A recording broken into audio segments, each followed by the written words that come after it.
of the vehicle, the interaction with the ground, the perception. That was, of course, a very tough task, how to bring perception into the feedback loop, and then be able to integrate all of these pieces together, and then have a rolling horizon optimizer like MPPI to have the performance that you see.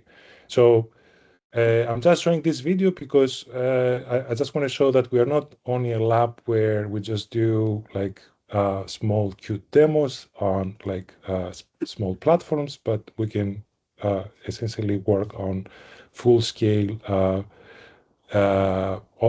autonomy tasks, especially when these platforms are actually available to us, right? So that's that's one of the messages that I also want to convey. But MPPI is not the end of non-convex optimization, and especially when it comes down to flight, you don't have all of this complexity that you have in the off-road environment. And here, I think I have shown this slide before, where basically we see at the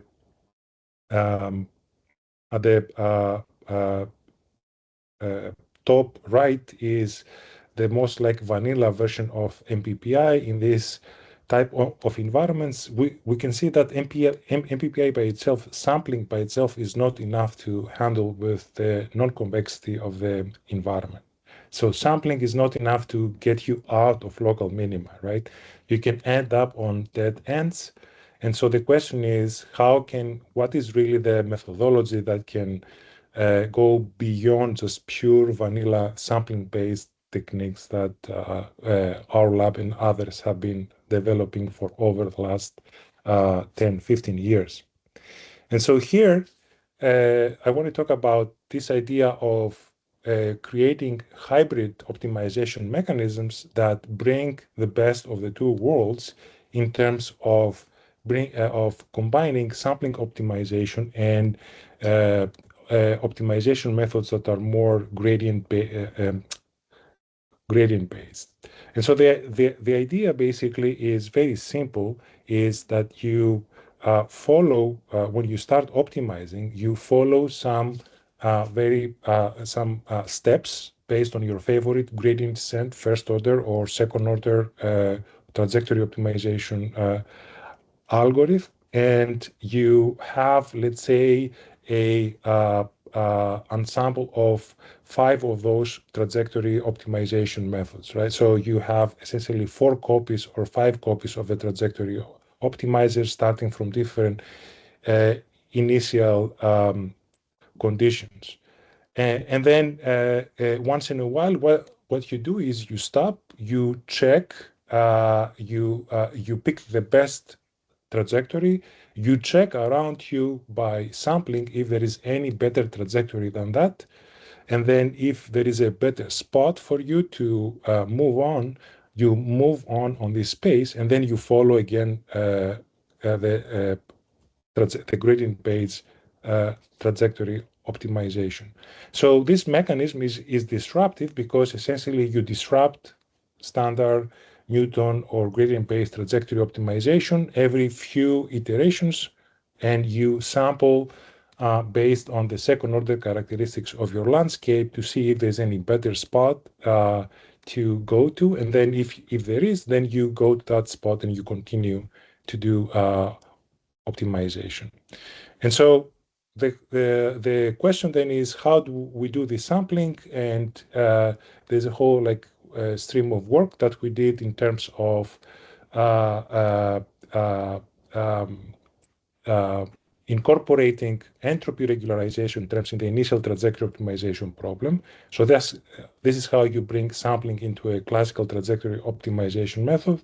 And then the form of entropy that you're going to be using, it really affects the way how you're going to be sampling, right? So that slide is just saying that if you use Shannon entropy, you're going to end up with a Gaussian distribution around the mean trajectory of the optimizer, If you use some other form of entropy, then you're going to end up with a distribution that's going to be not Gaussian, it's going to be Q-Gaussian, and it's going to have more flat tail. So it's going to allow you to do more exploration. And so this is a work that we did pretty much last year. This year, we try to take these ideas and do model predictive control, and then take these ideas into a lab and fly them with a drone, right? So I'm not going to give many details here regarding all the different types of disruptive mechanisms that we have developed. There's, besides this entropy regularized methodologies that we have developed, there's another class of algorithms that we have developed that relies on this concept of Stein variational inference. The idea is pretty much the same. It's just that what you try to do with Stein variational inference is that you start with like 10 different copies of the optimization starting from different initial states. And what the Stein variational inference tries to do is it tries to pull these trajectories to be as far as possible, trying in this way to enable exploration. So, okay, so then here, what I'm going to show you is that we have this flight facility at Georgia Tech, and we have a drone, and we have these artificial obstacles that we are going to try to avoid. And we will use one of the most standard trajectory optimization methods for now, which is differentiable dynamic programming. This is a method that goes back to 1970s by the famous book by Jacobson and Main. And what we will see here is that essentially it's easy to kind of block the drone. The drone can get stuck or create behaviors that will actually lead to violation of constraints, essentially go through specific obstacles. So this is in MPC, this is a standard trajectory optimization method, and the method is differentiable dynamic programming. So what you see right now in this video is this idea of maximum entropy DDP, where every time the drone is doing optimization, it will have an ensemble of trajectories, but this ensemble of trajectories is generated based on these hybrid optimization mechanisms that I discussed before. So you have this ensemble of differentiable dynamic trajectory optimization methods, and then once in a while you disrupt this process with sampling.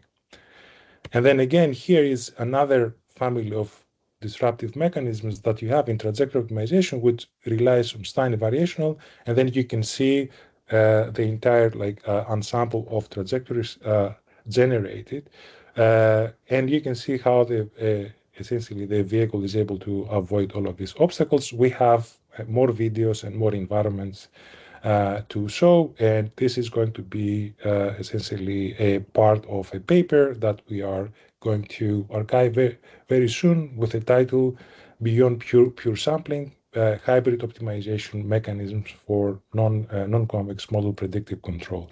And so the conviction that we have here is that pure sampling it was a first step to create behaviors that we have seen in autonomous vehicles. I think the step forward to make this process to be much more efficient and not stuck to local minima or traps is to combine gradient or second order optimization methods with sampling-based techniques. In the same spirit of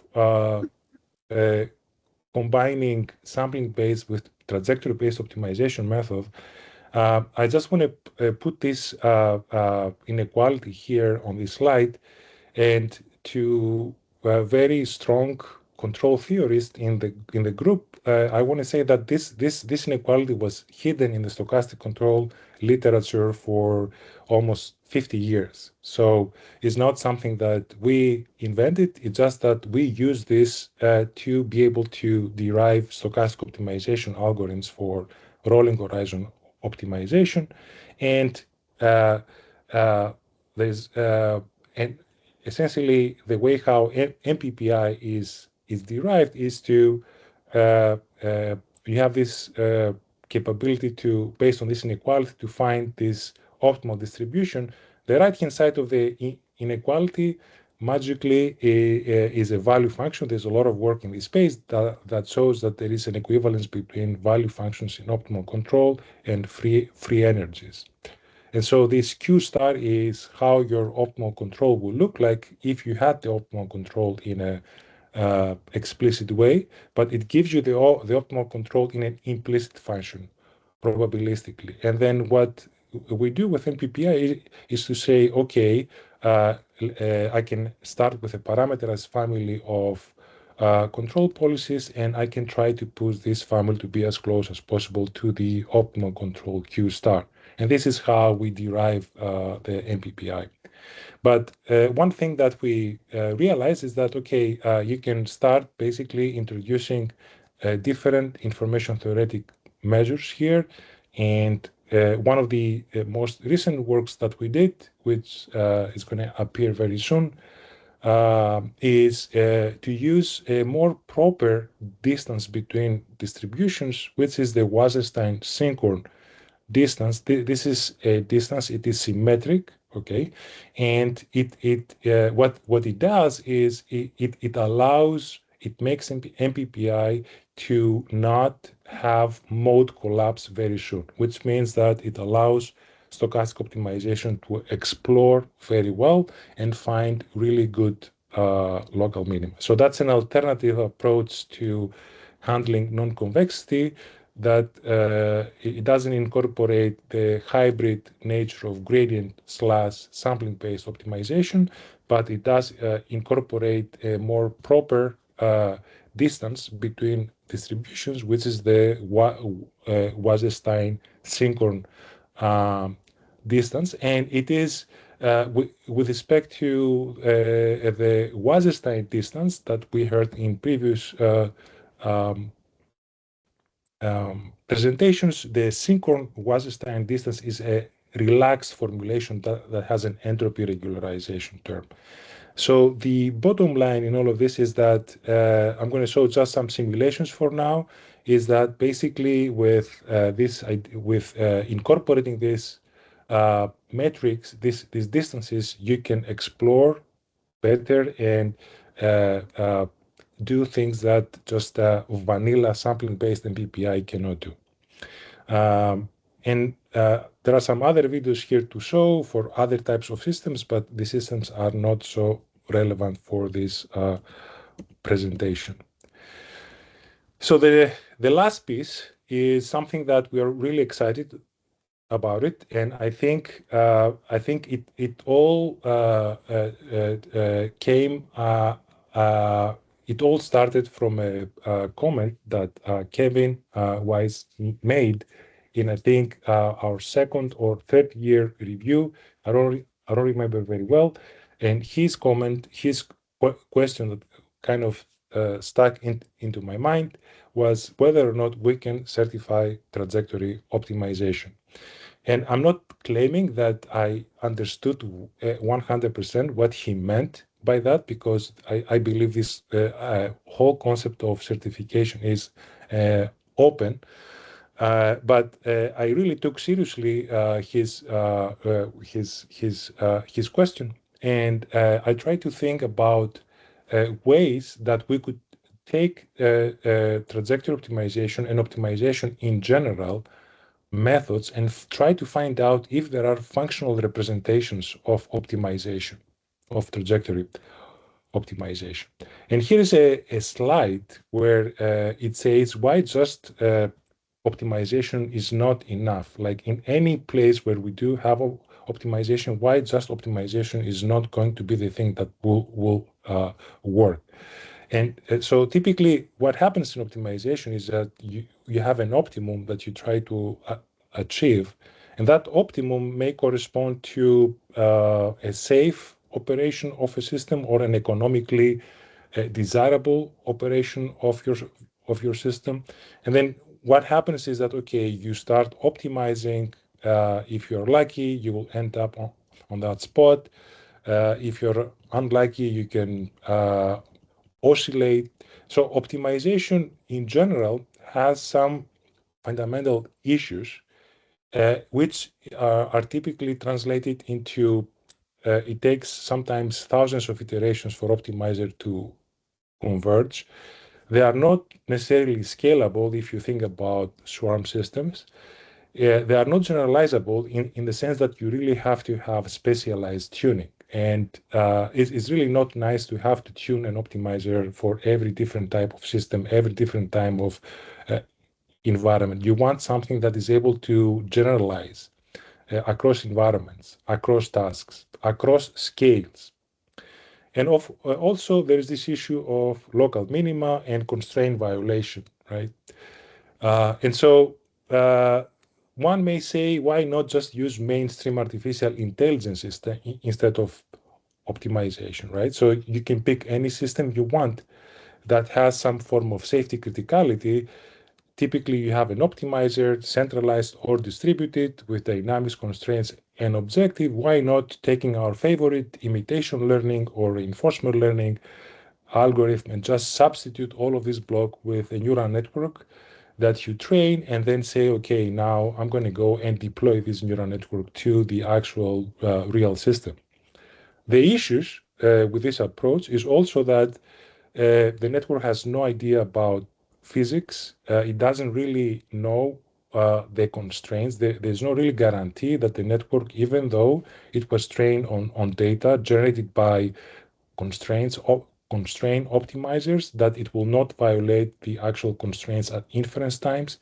Not to talk about the black box aspect, the availability of data, and then of course the how large these models can be, right? Which really doesn't really scale from an economic perspective. Every time you have to go out and train a neural network, and this training is expensive, or you have a system that just doesn't have the memory to store all of these parameters that the neural network representation has.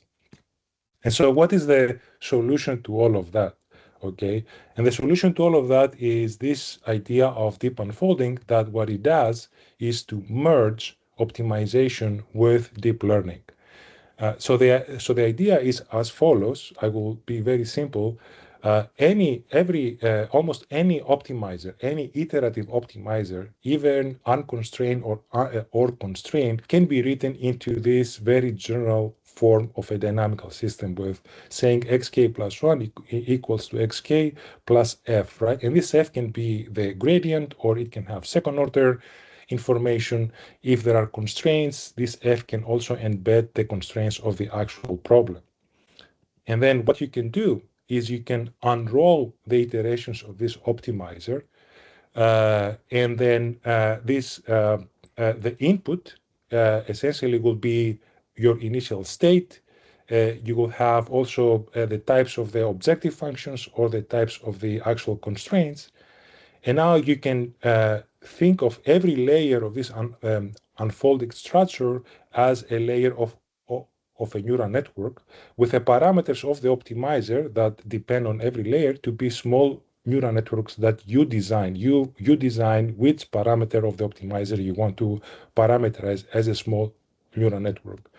And once I have this architecture, I can create a training set by using iterative optimization methods, running them until convergence, and then use this training set to train this architecture in a supervised learning fashion. So note that in the input, you basically do not have only an initial state, right? But I can have also different types of objectives and constraints, meaning that I can train this architecture on different optimization problems with different initial conditions. And so this is essentially a deep unfolded architecture. Of course, you have to be careful, because when you are unfolding, you cannot unfold many iterations because your architecture will be too big. And in many cases, in optimization, you have nested loops. So if you start unfolding everything, you will end up with a big architecture again. So that's why you need to be clever and combine explicit differentiation with implicit differentiation, meaning you don't have to unfold nested loops if you can use the implicit function theory, which is a form of implicit differentiation. And so just to give you some like idea here of what you can do is what I'm going to show you right now is just only test data, right? We have trained the optimizer on a training set, and we are testing the optimizer on data that the optimizer has not seen. The optimizer is an unfolded deep neural network with interpretability, what we can see is that, for example, for a very simple problem of we will start with basic like benchmarking problems that we use in optimization. This is the case of a portfolio optimization, which is a very large problem that has 10,000 optimization parameters and 20,000 constraints. And you can see essentially if you get the state-of-the-art quadratic programming optimizer, you can see that you need about 600 seconds to solve the problem, while the deep unfolded architecture requires only 15.3, right? So this is work that we did. Then we asked the question, can we take this work in sequential quadratic programming and nonlinear quadratic programming? And then again, you see exactly the same signal, which is that you can outperform the iterative optimizer by a significant amount in terms of speed and total walk log time. Again, this is the trained architecture, meaning that we have trained the architecture on other SQP problems and deployed the architecture on an SQP problem that was not in the training set. So essentially, we did not have to tune that deep unfolded architecture at this point, right? And then we did work on large-scale distributed optimization, and this is an algorithm that we have developed 3 years ago, or I think 4 years ago, where we have a swarm of multi-robotic systems, and we developed this distributed dynamic programming optimizer that can scale. We apply that to also these robots in the GT Robotarium. But of course, it takes many iterations for these trajectory optimization methods, right? Once you have many vehicles to actually converge, right? So another benefit of these deep unfolded architectures is that you can essentially train a small neural network, a small unfolded architecture on a small number of vehicles, and then you can deploy at large scale. And the idea here is that because you are doing model-based deep learning, because your deep learning architecture embeds the constraints and the structure, the geometry of the problem, this structure and geometry is preserved when you go to large scales. So this is just an example where we just train in simulation on a small swarm of drones. Every drone has 12 states. And then we go and just deploy what we have learned on a much bigger system, right, with 80 drones. Each one of them has 12 states. So, and also, this is the interesting thing. See here what happens when it comes down to timing, right? With blue is the standard iterative optimizer. It takes about 1,400 seconds to actually converge, while the deep unfolded architecture, it will have almost close to 125 seconds. And here we did not, this is all in Python, we did not use any particular computing trick or like any form of GPU or any form of or any implementation in C or C++ that would have make these numbers to be much, much smaller. So why deep? Professor, can you maybe finish it in a minute or so? Can you conclude? Yes. Yeah. This is my last slide. Yeah. So this is my last slide. So why deep unfolding works? It works because essentially, if you think about iterative optimization, it just is a local operation, right? So it looks only in the surroundings and it makes a decision in terms of which way to go.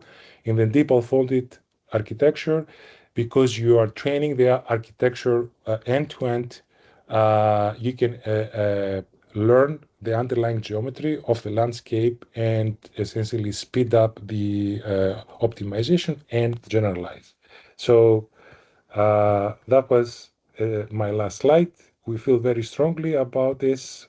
We think that is useful in many areas of in industry. And with that, I want to thank you, and I'm happy to get any questions. And I'm sorry for going late.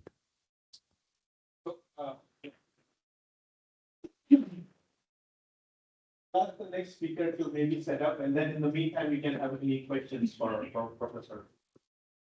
If there are any questions, please go ahead and ask.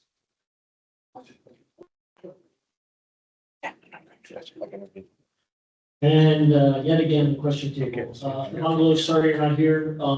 So I know you've been a champion of incorporating perception into control and then also distributional robustness. And the question becomes, a lot of it we've been doing the simulation based. How do we get that over to hardware? And I've said this at Iris Lab, and I've said here, and I'll say it publicly. I think something that would be very beneficial is to incorporate hardware and real-time simulation, I'll say states. So for instance, my example is, if we're going to land a real vehicle on a helipad, right? And we've got perception of the H and the circle and whatnot. We've also got LiDAR, right? So we're going to demonstrate robust and resilient autonomy because, we've monkeyed with the vehicle parameters, we've changed the math properties, we've changed the props. Maybe we have some external events, but how do we validate in flight the distributional robustness piece? And so if you're a very capable lab and you can do this, if you can hook up a real-time simulation with the actual vehicle, then you can demonstrate, for instance, hijacking the perception. So you've got a camera on the vehicle. You can hijack it and feed in directly from the simulation. So now you can inject data that was not in the training set, right? So fog or half the H is obscured, in kind of in a way. And I think the next step for this type of work is to get this distributional robustness proven in actual flight. So the only way I can do that is kind of real-time simulations running in parallel that are kind of synced up. And then you can inject these, I'll call them distributional robustness faults in real time in actual flight vehicles. So that's my suggestion, and I'm sure I'll talk to you later at some point, but thank you. Yeah. Thank you, Mike. In the papers that we have produced, especially for the deep unfolding optimization techniques, we always provide generalization bounds, meaning we can always provide a bound on the performance of the optimizer on the data that the optimizer will not see. So we have already actually probabilistic bounds for that can give us, the performance of these optimizers when they are essentially seeing data that were not on the training set. So we have done already half of what you're asking. But I agree with you that there is this other half of talking about distributional robustness, but I want to really point out that we have to be careful with distributional robustness because this robustness and optimization comes at the cost of compute. And when we talk about large-scale systems, it's really hard to scale distributional robustness into a large-scale system, right? So that's not going to be just a very easy task. But I hear you. Did I answer your question? I don't believe you showed me in flight. Okay, let's thank our speaker. Okay, for this talk, we have Professor Ali from NCANT. Here he would talk about he would focus his work on the technical challenge 3, and you'll hear from him about runtime fault diagnosis. The floor is yours. Thank you so much. So, My name is Anthony, along with colleagues, Dr.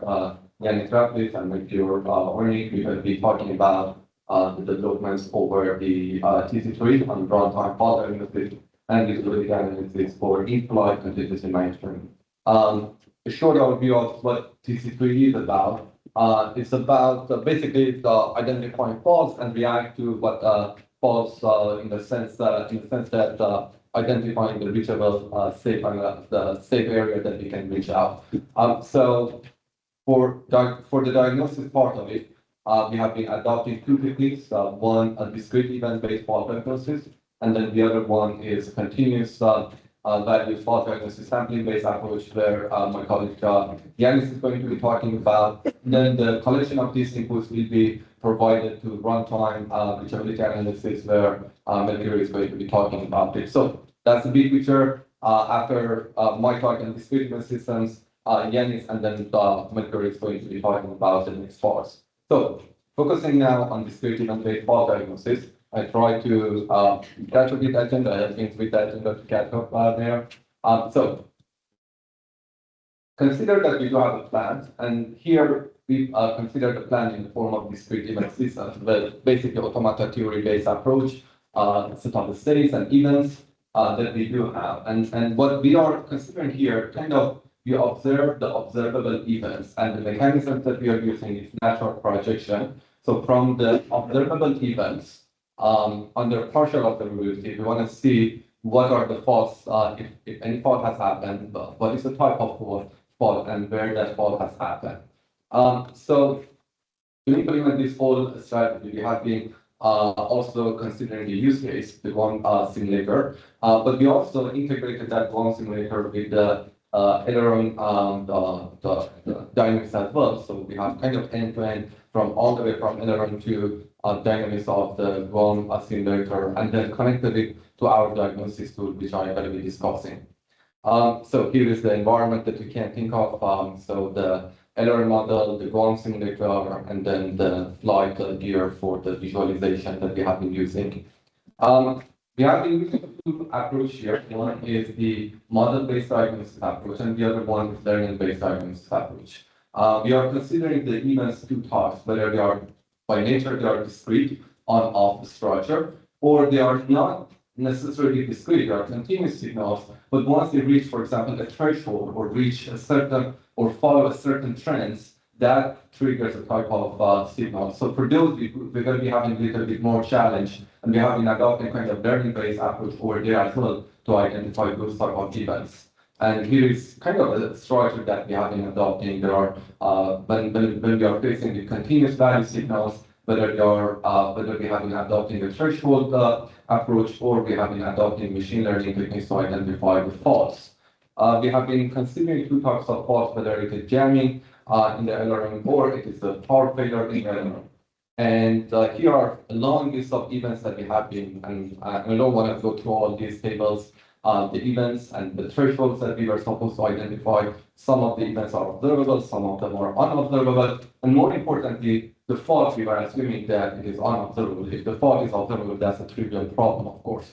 And then we have been adopting different techniques to identify what type of, to see how we can, from continuous value, we can detect faults. And for example, KNN was pretty successful over there, and we have been adopting. At the end of the day, we are coming up with a kind of discrete event model of the system. This is the core normal operation of the aileron system. And because it is the top part of it is difficult to carry over in our analysis, we try to come up with a little bit more abstract version where each of those long names of events are captured in the form of the letters that eases the job later, especially when we are expanding now the events. So what you see here on the left side, it is the normal operation of the aileron when it goes up, and then the right side branch is when it goes down, and then the orange and red ones are the failure modes when the system goes through. So now, having this model, then we have been developing the tool that is called diagnosis. And diagnosis basically is trying to develop a sort of approach that once you do have an observation of the system in the form of events, not all events are observable. When you have the opportunity to have an observation, then you try to say whether what is the state of the system and whether that the state of the system is faulty or not. To just visualize what is happening here, on the left side, we can see the system under diagnosis, sometimes we refer it to as SUD, and then on the right side is our diagnoser. So these two are running concurrently, and when the diagnoser observes an observable event, then make a decision, make an action, and goes to the next state. If it is unobservable, the diagnoser can't make any kind of can make any inference. So here's the way that is going. So we see first event G, and then the system goes to, hey, now the system might be on 2 or 3, state 1 or 13, and each of these states are associated whether they are faulty or not. And yes, this is quite too much information that right now we have. The system could be in a state 2, 3, 12, 13, and 23, and it could be either normal or fault type 2 or fault type 1 is happening. And then as the system starts observing, then narrows down the estimates, and after a few observations, the system can get to the point that, hey, now, for example, the system is normal mode, and then continue this whole process. And then that was a normal cycle that the system went through. Now the system go through, now the fault happened, the diagnoser hasn't diagnosed it yet, and then after another observation, the system goes now to a system that is saying that whether normal F1 or F2 has happened, and continue this one, and then now the system is saying that, okay, now fault type F2 has happened. So that's the whole story that is happening. So observing and based on observation, narrow down the estimate of the system in real time that is happening. So here is when we put all these things together, the actual system that is running, and then our diagnoser model on the left, and then after a few seconds, the fault has happened, and you see that when the fault has happened after a few seconds, but if you repeat again, so the system is operating normal. Now the fault has happened, and after a few seconds, the fault is indicated. So this is the indicator of the fault that is happening. So this was only based on information that you were receiving from the LRM. Now what about other, what we call it global information, the general behavior of the system, for example, the roll angle of the system, of the aircraft, and other information that we can take into account. That certainly helps, but the system will become even more complex, and this is the system under diagnosis under that sort of situation. And again, same philosophy of the observation that is happening. That's of course an animation. This is an animation. This is not a kind of real. This is the actual simulation that has happened, right? So the system under diagnosis, the diagnoser, and the LRM at some point they inject a fault, and we wanted to see what is happening in the system. So that was a model-based approach that we were having. We also explored a kind of neural network-based approach. We replaced the DS-based diagnoser with an RNN model. It's a simple one, 3 layer, and the third layer has the hidden layer only has 14 neurons, so that was a relatively simple one, and follow similar approach. And instead of complex DS model, now we are using a kind of neural network, and then start observing, and then estimating what is happening in the system.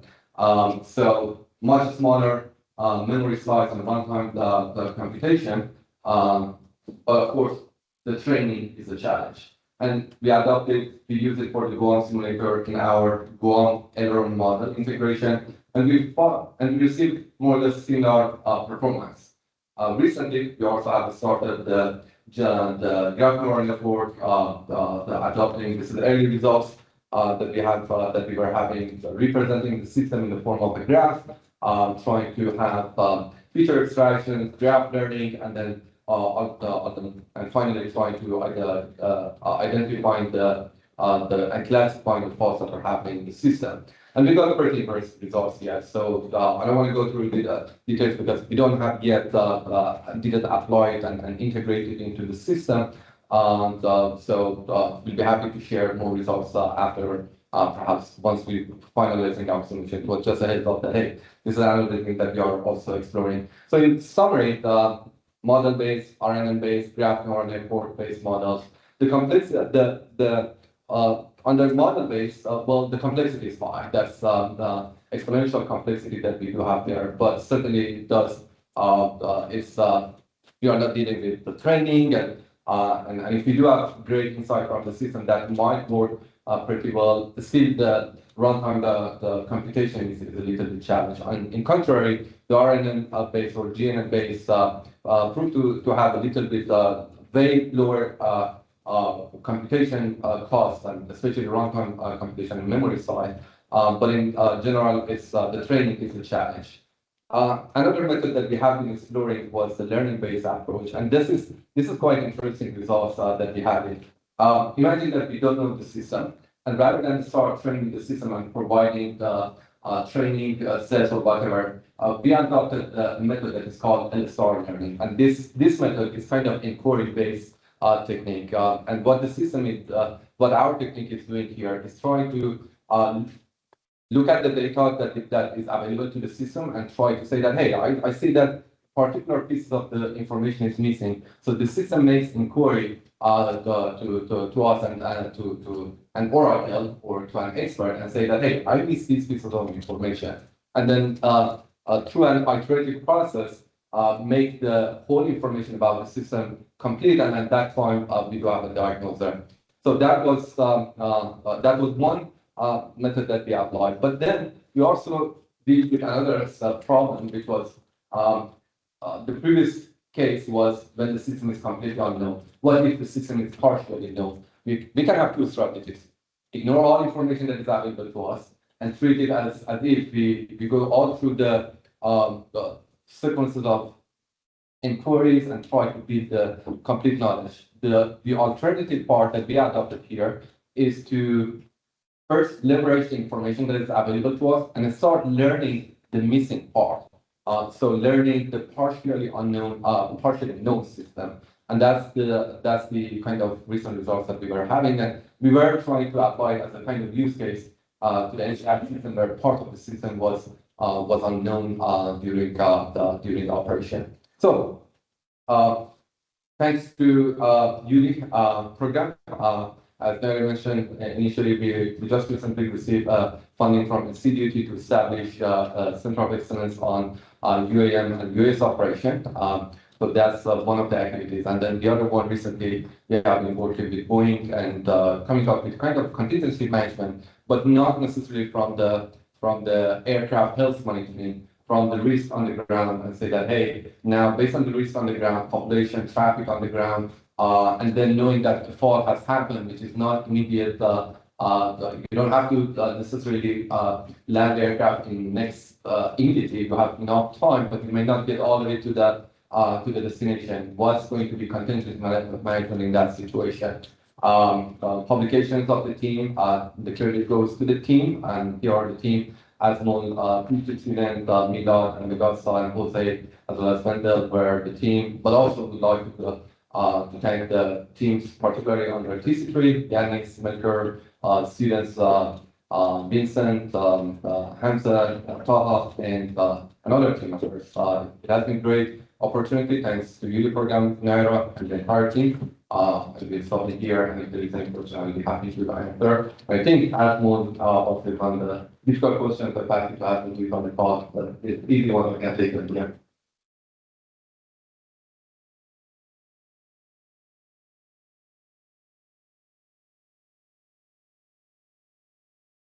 That looks to be a difficult question. Sorry, we need to continue with the question table. So I applaud you guys for exploring different methods in fault identification.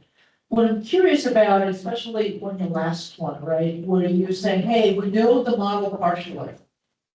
Have you thought of something fairly naive, maybe and simple, but if you ideally know your system, right, at a high level, you can forward simulate the behaviors. Right, this is what I expect from my system behaviors. And then you start looking as a delta change in your model. And based on that, have some combination of classification and other learning, you can start pinpoint which subsystems potentially are causing that delta in behavior. And then you can start pinpointing, right? Because I mean, yes, using elevator fault, that's great to explore, but realistically, it's never that simple, right? And you end up with systems that may be cascading failures, maybe what you're seeing as a behavior is a function of something that's happening somewhere else. So great question, and let me provide a little bit more insight to the method, which is before addressing that question. The way that this learning-based LSR learning method works, first of all, it looks at the information, what is the missing part, and try to make inquiries to identify the missing parts. But then after this part is done, there is another set of inquiries. What we say is to ensure that if there is a counterexample, and that's very difficult because the counterexample is a difficult question. You say that, hey, now I have this system and this model, and here is the actual system. Are these two equivalent? But we call it equivalence query. So those equivalence queries are difficult to answer unless you have full knowledge about the system, and you could say that, okay, now these two are not equivalent, and this is the piece that is missing. Alternative to this one is to exactly what you said. Try to come up with kind of sampling-based approach or kind of probabilistic approach to generate kind of simulate situation and see, hey, now the system is working as is expected, or no, there are kind of information that is missing rather than trying to address the equivalence query. So yes, that's exactly kind of things that is a practical approach to avoid equivalence query, which is very difficult. Right, and so what I'm thinking of, it's not just even though information missing, it may be a different behavior than expected that will indicate that there's a fault in the system. And that's what we call it, that the information that is missing, because if you are not equivalent, meaning that we are missing some information. Yeah, I think that's counterpart question. Okay. Right. Thank you. Great. Thank you. That's a great question. Thank you. Any other question?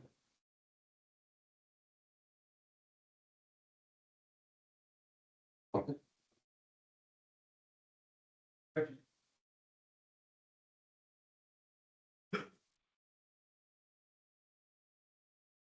The last part about the query-based fault diagnosis detection, I think was very interesting because like when they like decision making under certainty, considering the trade-off between exploration and exploitation.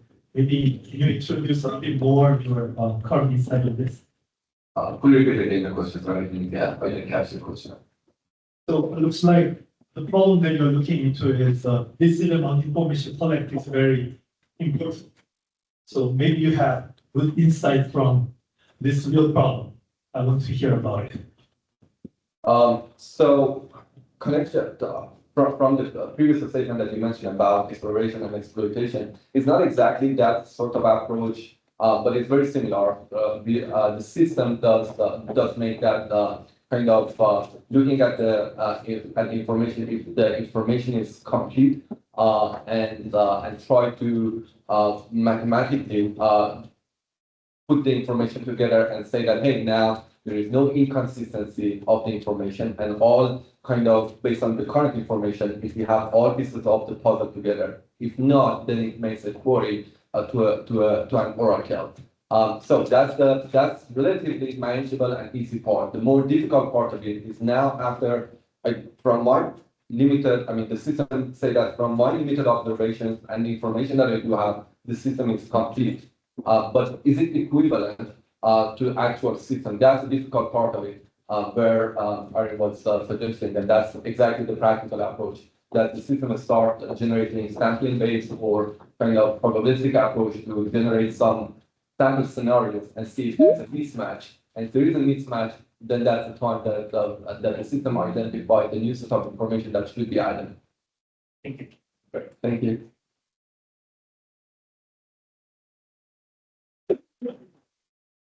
So we'll be switching around the schedule a little bit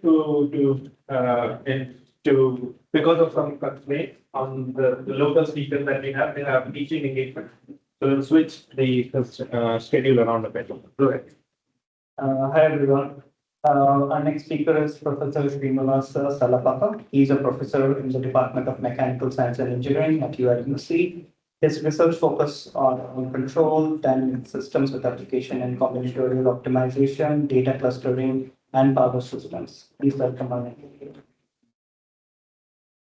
Thank you, Sandeep. So my talk will have a little bit different perspective. It's on airspace integration network planning problems. So you think of you have many you're looking from you have a global overview of what the airspace system is, and it is a dynamically evolving network, and you want to design various kinds of network planning problems like routing, scheduling, etc. So that's the perspective that we'll be looking at problems from that point of view. So what we'll be doing is we'll be abstracting out planning logistics problems in this evolving network problems, coming up with some structures there, and then coming up with solutions that exploit those structures and solve these problems. So the main issues that you get are like many of these problems have combinatorial optimization flavor to it. And not only that, there are multiple combinatorial optimization problems coming in the same problem. So they are coupled combinatorial optimization problems. Typically, you have algorithms that work for each combinatorial. There may be, for example, an algorithm to solve a traveling salesman problem, or there can be another algorithm that solves for a resource allocation problem, but you don't get this general framework which address many problems together. And then other challenge, another important thing that comes in this context is that you require a lot of reconfigurability and variability. So your networks are essentially dynamic, new, and they're not known from before, right? So new UASs may be joining the network, some may be leaving. So how do you manage all that? So that's the another issue that you have. So what we have developed is a new class of problems that we call parameterized sequential decision-making problems, where we are getting together elements from information theory and statistical physics, optimization and control, AI, ML, all these tools are making this framework. Something that Evangelos talked about, like the maximum role principle, plays an important role in this in these problems, in our solution approaches. And then using this process, we are able to provide flexibility to take all these different kinds of problems, changing number of, say, resources, facilities, demand, etc., and then provide sensitivity analysis and robustness and also design for scalability. So I'll touch on all these aspects in this talk. So here's an outline of the talk. What I'll give, because of the 15-minute talk, I'll try to give a very baseline problem, what the basic problem formulation that we are doing, and then basic main ideas of the solution, and then give some results.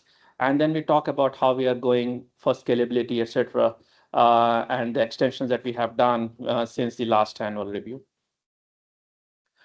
So this is the problem. The way to look at this problem is, so we have a very baseline problem, which we call as facility location path optimization problem.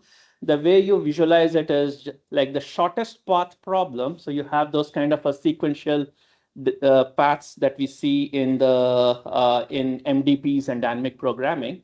So shortest path problem is, I feel, is the baseline for MDPs and dynamic programming, etc. And what we have done is we have come with a new class of problems we are calling as parameterized sequential decision making, which MDPs, etc., become a special case of these class of problems.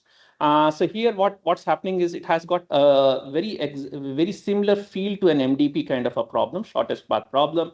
However, at each state and action are themselves dependent on some parameters.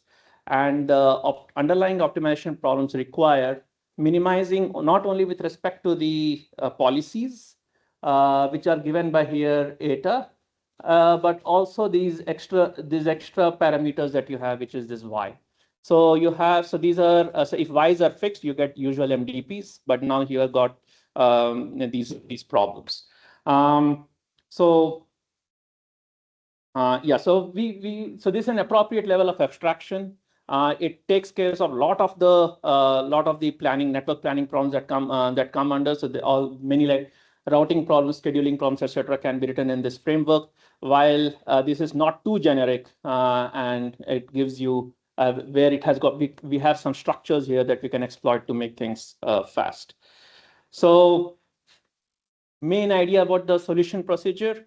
So here we essentially first we replace the hard policies, like which were the binary valued eta that I had in the previous slide, which can take only 0 or 1 depending on the optimal path. It will take the value 1, and on everything else it will take 0. We soften it by using probability distributions here. That's one of the changes. Then another change is that we are adding this one whole big term. So this was the cost function like from before. This is a whole new big term, which is the entropy term. And that, as I'm not going to talk much about it, as Evangelos already gave importance of that term. It provides a lot of ideas of, it gives some kind of robustness, sensitivity analysis, exploration versus exploitation, trade-offs, etc. So that term, that regularizing term, is very useful. And then we have added another term, this Lagrange parameter here, which we're calling as an annealing parameter, which we change. So as you can see, which we change, we solve the problem for a beta, then we increase that beta, solve it again. The solution of that particular beta is used as initial condition for the next step, and so on, and you go on doing it. And this actually gives a lot of advantage in the sense that most of the underlying problems are non-convex. Many of them are NP-hard. It actually gives very good initialization, actually makes the problem insensitive to initialization, and avoids a lot of local minima. So this is what general main idea of how to solve this large class of problems are. And then we have applied this on, and this I had presented in previous meeting too. It is applied on large class of different kinds of pretty all of them. These are NP-hard problems, and they give pretty good solutions. And when you compare with other algorithms that you can use. Many these parameterized MDPs have not been recognized much, so there aren't many algorithms that solve this particular class of problems, but they're very generic algorithms that solve them, and then they actually lose out on time. So the first problem here, we are looking at for example, we are looking at routing and facility locations. You can think of like there are a lot of UAS systems with some given amount of charge. If they have very less charge, they should get charged at some charging facilities, and then they have to go to their destinations. What is the best route for them to go to destinations via charging facilities?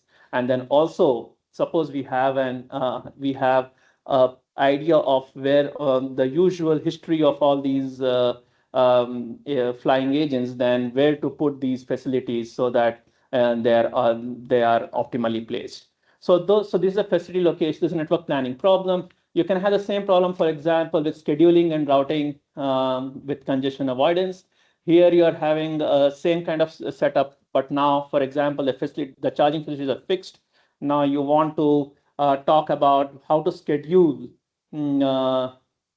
which which UAS goes to which charging facility without, so that there is no collision, in the sense that not many multiple systems at the same place.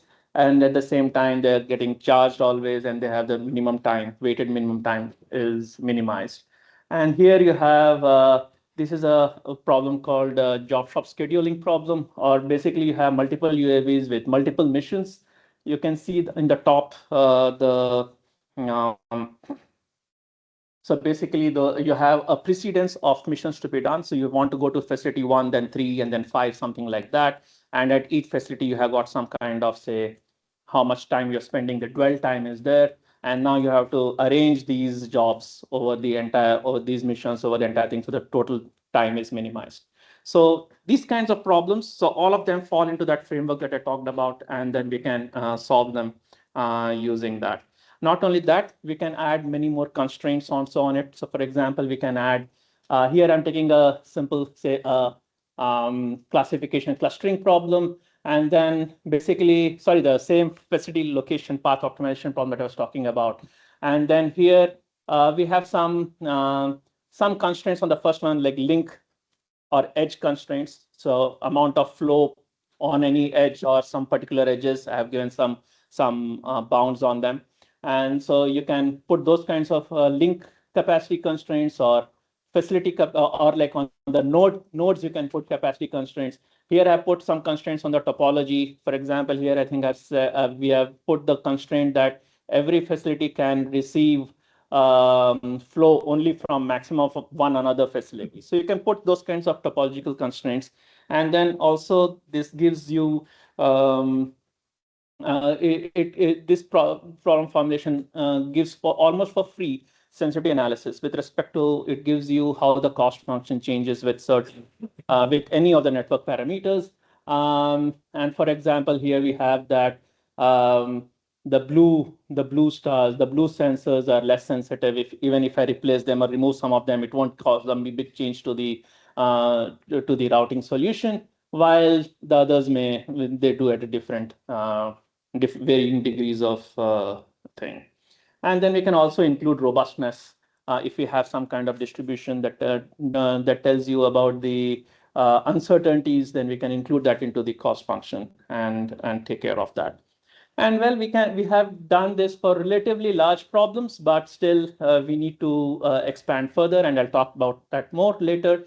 But this solution has inherent scalability. So essentially, if you remember so I forgot to mention here the solution. So there are two variables here. One is the y, that was the parameters that states depend on, and p of gamma given I were the combinatorial number of association or association variables, or basically configuration variables, number of configurations that can be.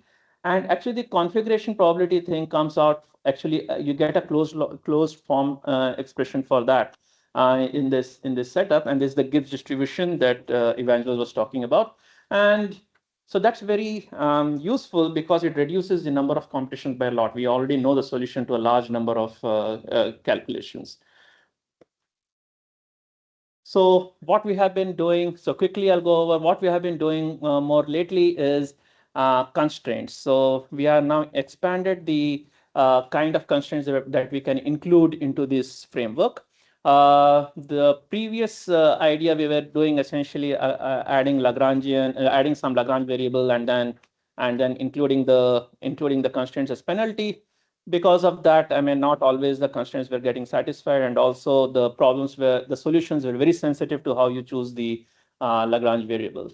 So here what we have done is we have used this CLF CBF approach from controls. Essentially, what we do is we view the optimal control the optimization problem here as a control problem where you ascribe some dynamics onto the decision variable. So y dot is equal to u, where y is a decision variable. And then you design your u so that your cost function, which is the cost function that I had, which was calling free energy, that is minimized. So that's the general idea that we are doing here. And then you essentially end up in you developing and getting some quadratic program to be solved at each instant of time, and that's very fast, and you exploit that to include constraints of various kinds. And using this now, for example, now we can include these constraints. For example, here I put capacity constraints on each of those colors. So basically, they cannot be bigger than some value. You can see that all the constraints are satisfied. And we have compared with different other state-of-the-art algorithms. The last one being a penalty-based method, it gives pretty good solutions, but you can see that it actually violates some of the constraints. So this is the time graph wise. You can see the blue is ours, and it does very good compared to the others, and which allows us to do much bigger problems. And while the cost is not too much different. Okay, so we are doing pretty well in the cost version. And here we could do a problem which the other things failed. The other algorithms failed, and this thing could do it pretty well. So for large problem. There is another problem is a routing and scheduling problem. It's a pretty dense graph. So think of we have to do a routing and scheduling over a dense graph. There are 50 nodes here and 25 agents. And so each of them has a starting point given by green and an ending point given in a corresponding red node. And they have to go, and there are constraints, like each edge, you cannot have two UASs on the each edge. So it has to be at any time, it has to be a single thing going. And there are some kind of speed constraints. There are lots of different kinds of speed constraints between in each edge. Then you have, and then also on nodes, no two USs can cross each other within some time limit, within some time stuff, right? So there has to be some separation. And then these problems become very difficult, but you can see that this process gives you solutions. And it basically here the y-axis is telling you, say, US number 10 and how and what are the at what times it goes to for the through different nodes to reach its destination. So that's the kind of thing we are getting. And I mean, this is an equivalent thing in which now we are tabulating it with respect to each node and which US comes to them at what time. Okay, so now let's talk about the another important extension. And now that we are now bringing in AI ML ideas into this optimization. Now, what our philosophy here is to retain everything that we were doing for the general algorithm that we had, the entropy principle based algorithm and the annealing aspects. And here we are concentrating on these ML ideas only to scale them to make it very scalable. So we are really exploiting the structures that are there in the algorithm that we have developed. And this allows for very good reconfigurability and variability. So the scenarios change. For example, the number of resources or demands may change, resources may change, or the network points are changing and so on.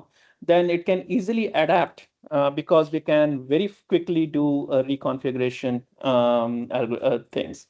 So here I'm giving a basic idea. It will take a long time if we go into basis of depth into that.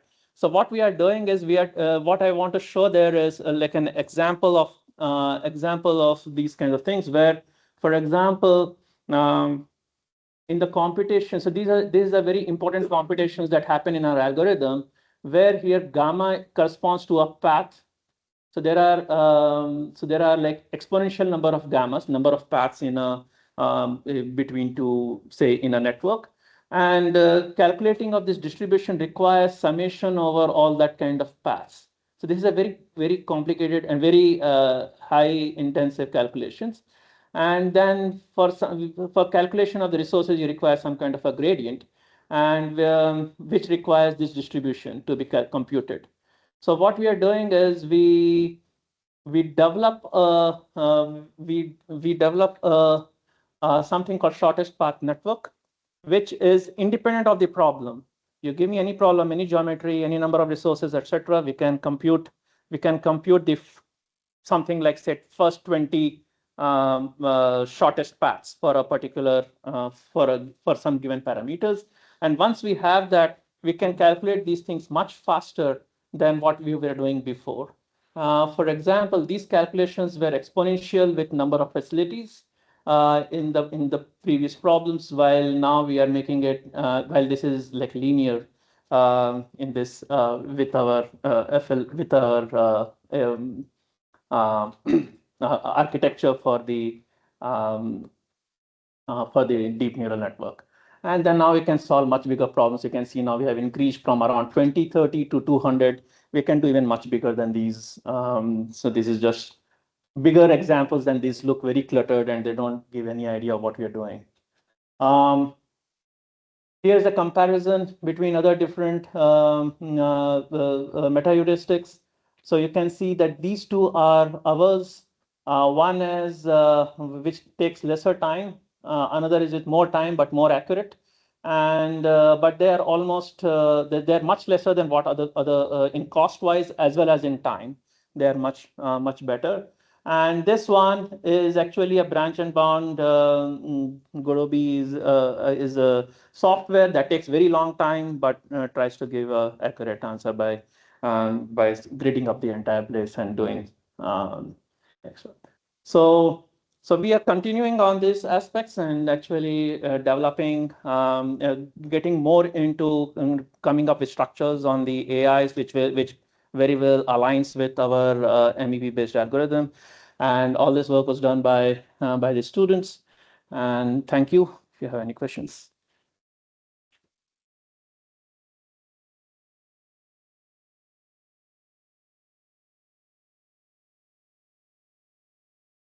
So quick question, the more suggestion, here's a problem for this scheduling. I have a vertiport that has 5 paths. I will have potentially 15 different vehicles coming in at different times. How do I schedule them appropriately, provided I have things like somebody's running out of energy? There's winds, they may have to change their weather. So you have a certain finite period of time, you have a finite number of vehicles and nodes. But how do you schedule them? Because you want to change what they're doing outside of the terminal area. Right? So I think what you're doing is very much set up for it, and waypoints is one of the things that showed up. But my suggestion would be take that very specific problem and show that as an example as part of your paper, because it becomes much more. So that was there. So we have a scheduling problem where at some time, at different times, different UAs are coming into the network. They have to go somewhere. Each of them have their destinations, except for the wind part. And then we have this scheduling problem there. Right. The wind, I'm comparing, this is their finding. So basically, something is landing, something has to move. Sometimes may take longer, so it's a little bit more of a dynamic problem. Not everything's coming from the same points at different times. It adds extra constraints into the system.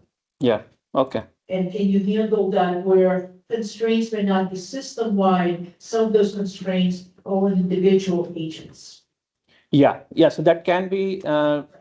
Yeah, but that's a good idea. We can show on that. This framework should accommodate that. I think so, and I think it's going to open up some doors to another applications that people may not immediately see from what you're doing now. Yes, yes, yes. Thank you. Any other questions? Okay. Okay.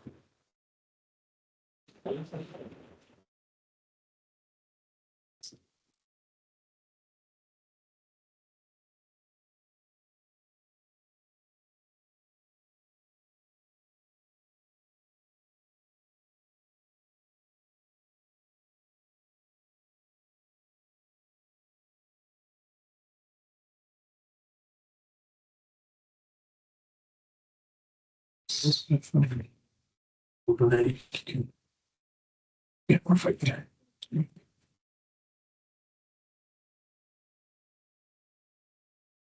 Yes. Awesome. Hey everyone. My name is Melchior. I am I'm here at home from Illinois. Due to whatever time constraints, things got switched around, and I think overall I drew the short end of the stick. So in short, I have to leave in 11 minutes, and I will try to be as fast as possible. I'm going to be talking today, and luckily, my wonderful colleague Ali already spoke about some of the work that we'll be talking about. I'm interested within the context of this project in reachability analysis under uncertainty. Let's see if this moves. There we go. So really what I'm trying to do is something that I think was mentioned a few times during the morning, is once a bad thing happens, we are trying to develop some first intuition and then certification about what the system is still capable of doing. So some sort of a conservative estimate of completable tasks. We draw this estimate, ideally, from a combination of a partial transition model that we might have based on the original model combined with design knowledge, combined with physical laws. And so this is the work of Ali and Yanis, and also some sensing, some partially imperfectly observed past trajectory. After obtaining this conservative estimate of completable tasks, I didn't even plug this in. We want to move to doing it, right? To provably learning online how to complete a task, ideally getting less conservative kind of iteratively, and finally completing the best task that we can. And this is outside of the purview of this particular TC. So I'm kind of the last piece of TC3 before the work moves to TC1. What I mean by partial novel transition model is something along these lines. X dot equals F question mark of XU, where this F question mark is not entirely known. It is not necessarily a small disturbance. It is not a small set of unknown parameters. It is a substantial change in the system dynamics. And so this differs from kind of classical and of course wonderful and very useful work of robust control and classical adaptive control, which deal with these small disturbances or finitely many parameters. Importantly, both of those, I guess prior to this ULI, both of those streams, both of those methods generally assumed the original target remains reachable, the original task remains completable. And so this is something that I think was mentioned twice in the morning. This is not a likely outcome, right? I have a video like this.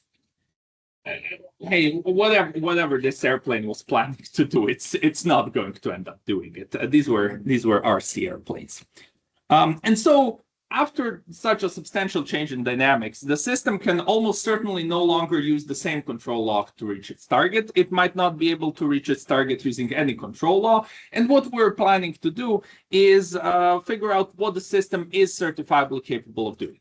Of course, if nothing is known about the system, if we have absolutely no knowledge, online, offline, whatever it is, then nothing is certain. Otherwise, I can define, at least theoretically, the notion of a guaranteed reachable set as the set of all the things that are reachable under all possible ground truths that exist. In theory, I define this well. In practice, this is difficult to compute. And so we compute it by under-approximating it through integrating the set of all guaranteed velocities, which we can obtain by figuring out what the system is capable of doing right now. So velocity is guaranteed at time 0, modulo maximal system wildness. We can obtain those through some sort of online learning or whatever you want to call them, persistent excitation methods. And we can get some sort of an approximation of the guaranteed reachable set. An interesting question that I'm plugging in here because my student is working on that right now, and I think it's a really it's kind of the next step after the stuff I'm talking about is figuring out how to play with these reachable sets in an optimal way. What is the worst case change of the reachable set in a particular direction? How can I design the system to be the most resilient to any kinds of change in dynamics? But either way, I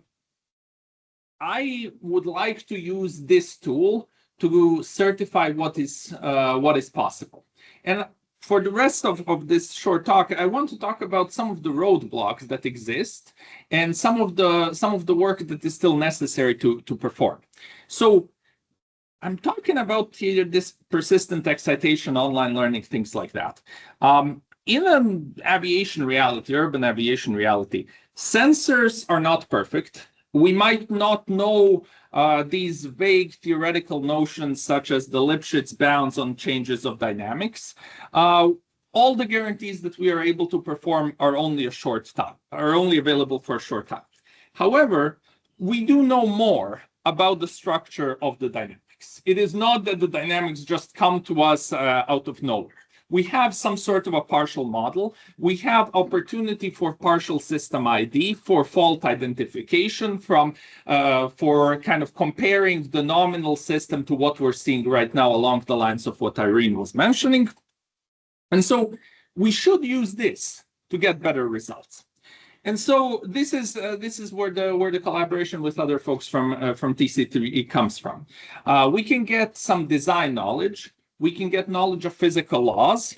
After we perform some sort of fault identification, we can get some limited knowledge of what is wrong. And so we get a better partial novel transition model. This was taken from Yanis's slides from last year, where we played with a particular task demonstration scenario, and I just want to use this to describe how these properties of design, fault knowledge, physical laws, where they come from. So we have a nominal transition model because we played with a particular simulator that had a model built in. We know what that model is. We have the knowledge of the fault. We know that in this particular case, there is a problem with the rear rotor of a tricopter. So we can diagnose the fault, and this is, again, stolen from Yanis, to obtain some sort of a partial knowledge on the new model of the system. Finally, we have observations. This is, of course, in ROS, but in real life, we also have observations that give us some sort of past, current, imperfect, partial trajectory information. And so ultimately, we are able to use this structural knowledge for some refinement of our capabilities. Ultimately, the game is that, hey, the more prior knowledge you have, the more you are able to identify the possible dynamics, the smaller your set of possible ground truths gets. And so this intersection becomes an intersection over a smaller set. So the intersection gets bigger. And so you have a less conservative estimate of what the system is capable of doing. Of course, the catch is that your set of ground truths, possible ground truths, can't be wrong, right? It needs to include the actual ground truth. And so we've been playing with that on linear systems, on nonlinear systems. The problem is that a lot of these tools are computationally very difficult and also incapable of understanding the geometric structure of these reachable sets that we're talking about. And so one can do these things with kind of Monte Carlo reachability and obtain. And so this was a demonstration that we had about kind of finding an optimal place to land for a drone. And by plugging in random control laws, we got an estimate of the reachable set. And this estimate of the reachable set is kind of this blue line. And so this is clearly some sort of a manifold. And so just taking a convex hull or whatever people do with reachability analysis, usually in RN, is going to be very imprecise. And so what we really need to do is develop this notion of guaranteed reachability on manifolds. So when we have a system that is operating on some sort of a manifold M, then its derivative is operating on a tangent space. Finding the reachable set on manifolds is a challenge. It is a challenge not just because the reachable set is of a partially unknown system or anything like that. It is simply that analytical methods are already hard enough in Euclidean spaces. We don't really know how to approximate solving ODEs on a manifold, or we do know how to do it, but there are no good tools to do it. So the idea remains the same, but the kind of theory becomes much harder, and the notion of distance turns into Riemannian distance and things like that. And so the kind of Monte Carlo the Monte Carlo aspect of trying to figure out the reachable set by just playing with different things has its benefits. It's very theoretically easy. On the other hand, it doesn't give us necessarily the structure that we need. And so the real question is, how do we determine this reachable set when it is not on our end? In a simple use case, we are able to obtain some lessons. We are able to say that, hey, even if I don't know the system dynamics perfectly, I already know that the system is unlikely to be able to continue hovering, which is true for the particular fault that we were playing with. However, the system can slow down its fall significantly.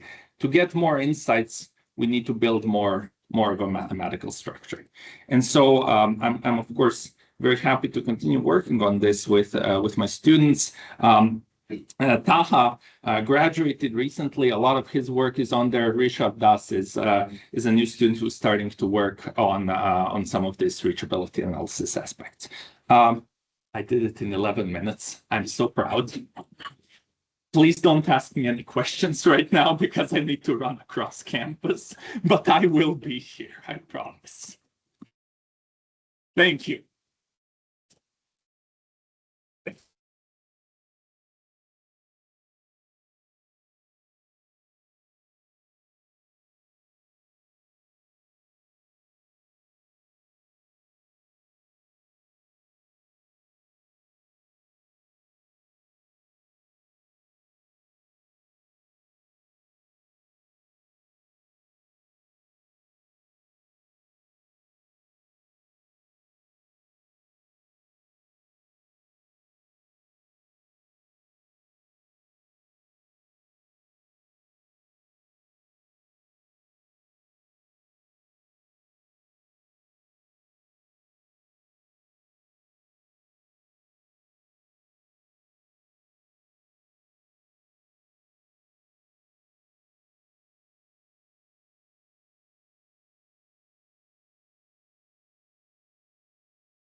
Let me go here. Okay, and then we go for that. You know.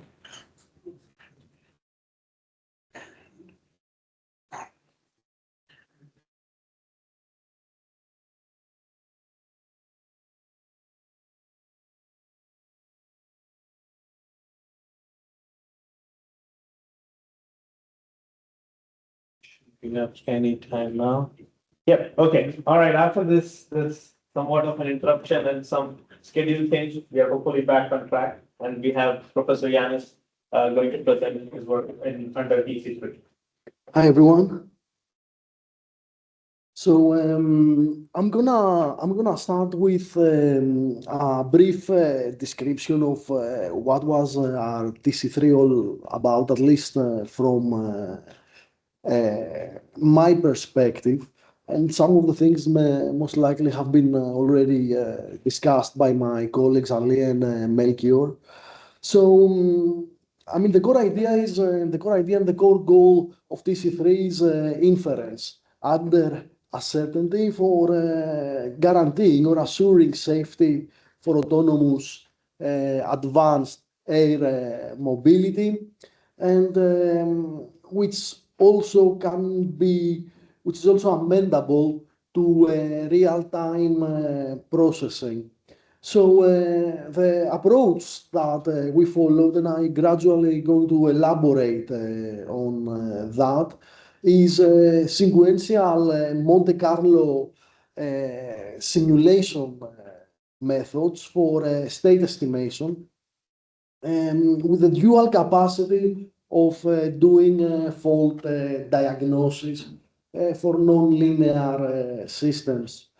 And we were striving for something that would be implementable, that would be easy to implement, and not overly analytically laborious, such that it's becoming impractical.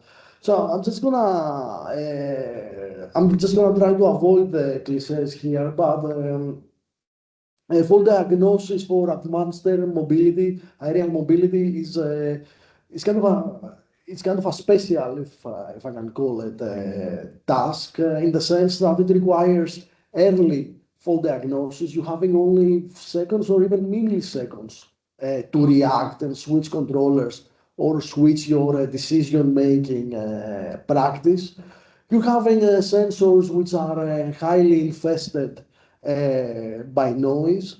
The aircrafts themselves exhibit potentially a high degree of autonomy and also have a unique flight characteristics. And in general, it is complex systems. Real-time computation is of primary importance, and at the same time, we require to relieve the weight. So the less weight, the better.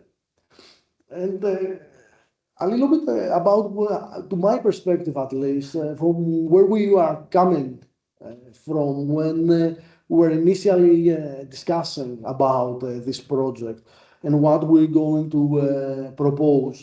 So Ali is an expert in fault diagnosis for discrete event systems. At the same time, Melchior is a pioneer in the emerging technologies for what we call safety for autonomy, and his most characteristic work is on reachability analysis, which itself has a lot of it has the element of prognosis to some extent embedded within it. So my role was on I would say for fault diagnosis, for what you can call continuous values, for using dynamical systems. And we were discussing for ways of how all of these three notions, three methodologies can be embedded to some extent to some unified framework. And it's arguably, it is a fair claim to make that hybrid systems, systems that include both discontinuous binary, if you want to call them like that, and also continuous valued dynamics, are a way to address both the discrete event nature of automata and the way things occur to systems, and at the same time encapsulate the predictive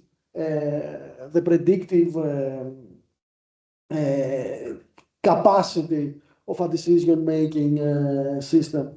So the fault diagnoser, I mean, this modality has a symbiotic relationship in the aircraft with the flight control system.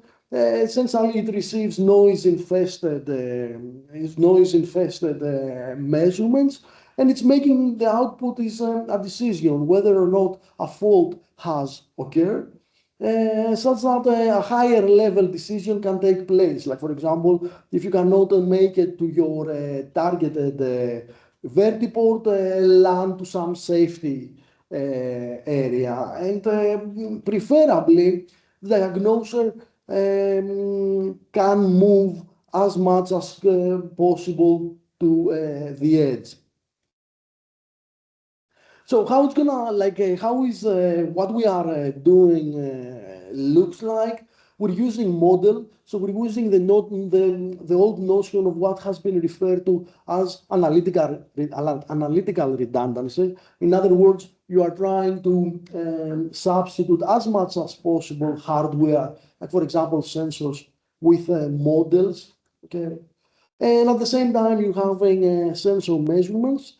This is manifested in the form of an algorithm in an embedded system, and the output of this algorithm is a probability. It is a probability distribution function, the statistics of which can be used in order to decide whether a fault or not has occurred. And I'm going to somewhat emphasize on the notion of the probability. So in these sort of systems, as we can see, and a lot of speakers have pretty much leaned on this concept, that gradually we're going more and more to PDFs, to stochastic systems, like systems which are described more and more by PDFs. And because PDFs are non-linear in the most general sense, we are hearing more and more the notion of sampling and Monte Carlo. So essentially, we need to be able to draw data from data, because this is what the Monte Carlo approaches are. In the most conventional formalism of dealing with multimodal fault diagnosis, in other words, you're having a large number of fault modes. And traditionally, what's happening is that for every fault mode, you're having some sort of a model or its representation, which is a filter, and based on which, in most of the cases, has the highest likelihood, the system that the mode that has the more likeliness is the one that we select at the end to make like as our decision. So again, I'm talking about dynamical representation. You're having this difference equation essentially representing the dynamics of a system or a subsystem. It can be a component or it can be the entire aircraft. Then you're having changes in this dynamic. I don't care where these changes are coming from, and obviously I do not know when those changes took place. For my availability and I can, let's say, we have, for example, M fault modes that we are taking into consideration. The changes in the dynamics can be represented by step functions, abrupt changes, in other words, but easily our modeling approach can accommodate incipients or creeping fault modes. And we are supposed to make some sort of decision, some sort of inference from the measurements, from noise-infested measurements that are coming to the... So there are various ways to go, and this is again a slide that I took from Ali, just to visualize the complexity of such systems. So if we are taking into account M faults, we are talking 2 to the M fault modes. So as you can see, the growth of the fault space is substantial as the complexity of the system increases. Now, the multiple models approach, which in other words is taking a model for every potential fault mode, and just to let you know, we are also considering, in our case, faults that can simultaneously happen. So they can occur, they can coexist, these fault modes. So taking the multiple models approach can be really computationally challenging, in the sense that you're going to need a bank of estimators for every of these combination of fault modes that you have. At the same time, other traditional approaches, like if you try pretty much to treat the step change that takes place in the dynamics as a parameter to the system, may be too slow. Okay. So this is the core of our design. Essentially, it is a hidden Markov jump model. I'm taking my continuous valued dynamics, and I'm adding in these dynamics, I'm adding a binary variable that can jump from the healthy to the faulty condition with some sort of probability, 1 minus eta. I'm calling it because the probability of eta is staying. If you are healthy, you remain in the healthy condition. We gave it this name, we call it the retention parameter, because you stay at the same condition. Now, in our methodology, we assume that faults are terminal. If a fault happens, it happens. Like the system cannot heal itself. Nevertheless, the the results say that we can also deal with the same model with intermittent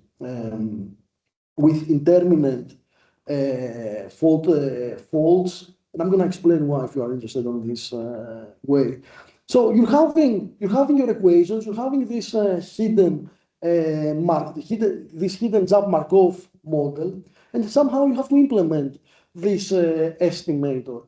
With this approach, the problem of fault diagnosis, which is a decision problem, can become an estimation problem, a sequential Bayesian estimation problem, whereas the statistics of the PDF that we can calculate can provide some meaningful indexes of where the fault is, to make a decision where a fault is present or not. In this particular execution, I'm showing you that a nonlinear system is subjected to, like the time instant of the 50th sample, to a change. I just wanted to show you the population of the healthy and the faulty particles, because again, what we are using is the notion of the most basic form of the particle filter, which is the bootstrap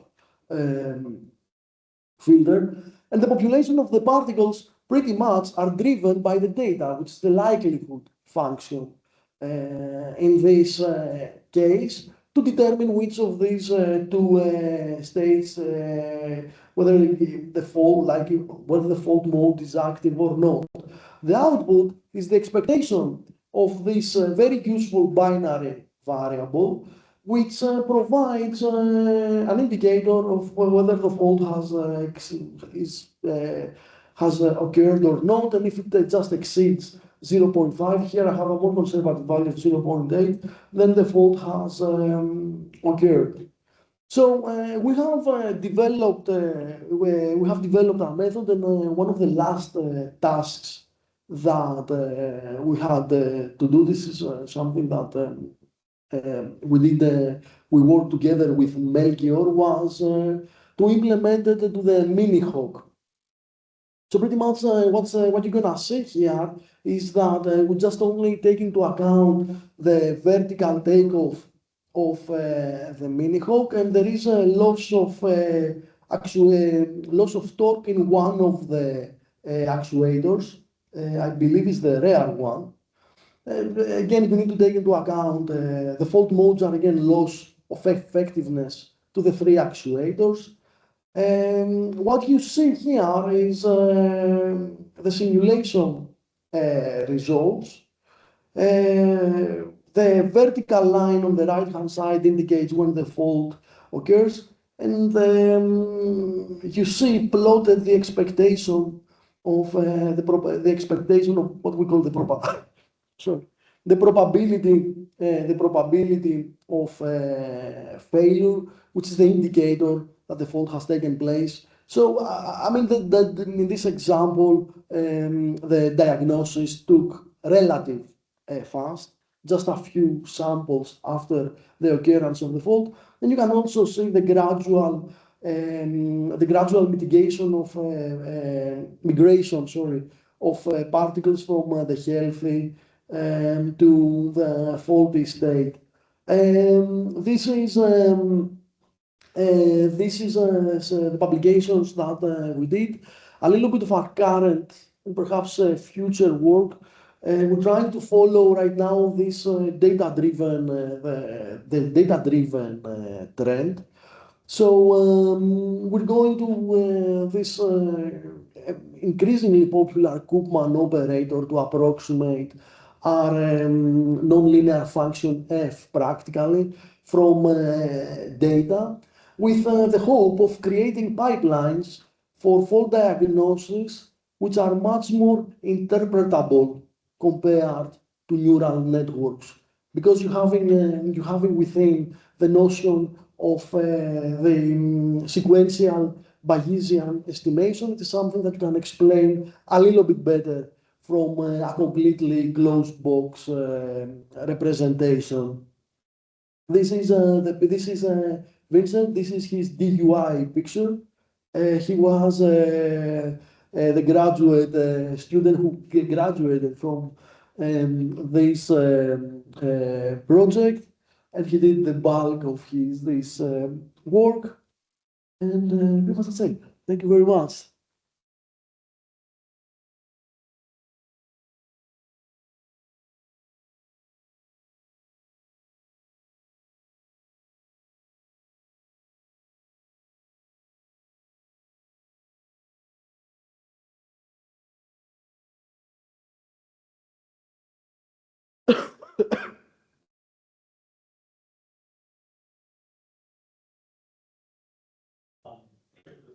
You said you use partial filter, right? And then does it take out computation for onboard computer, or is it very light? It is. I don't think. I don't think computation. I really don't think that computation is. It's an issue for the existing applications. I mean, I know that. I know that the particle filters have been kind of accused for being exceptionally computationally demanding. But nevertheless, I mean, these days we're not in the 80s anymore. I mean, everything can be. I need to, but that's a good opportunity to comment on the fact that Monte Carlo, sequential Monte Carlo, is coming from a statistical background, and everything that has been derived is for n goes to infinity, to plus infinity, practically, for n goes to plus infinity theoretically, but practically, especially in the context of fault diagnosis, at least in the applications that we are doing, I don't think that our computation is an issue. I have to say also that Monte Carlo representations, in other words, representing PDFs from data, is the only thing that you're having in a real world setting. I mean, if you do not have the Gaussian assumption anymore, which this is the case in most of the cases, perhaps the particle filter is the only option that you have in the first place when it comes to this sort of probabilistic problems. It's signal processing. Thank you.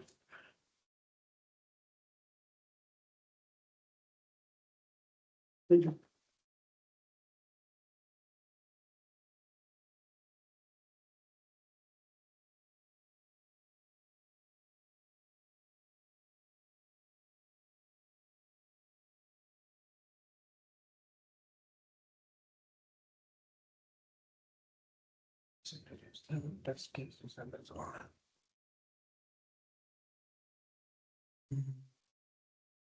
All right. It just should come up later.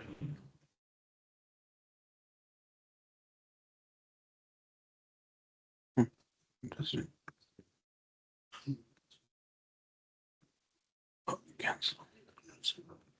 Eject. And then it should show up. Yeah. Okay. Good. Good. I have it right. This is it is. Okay. Let me share Presentation mode. Yeah.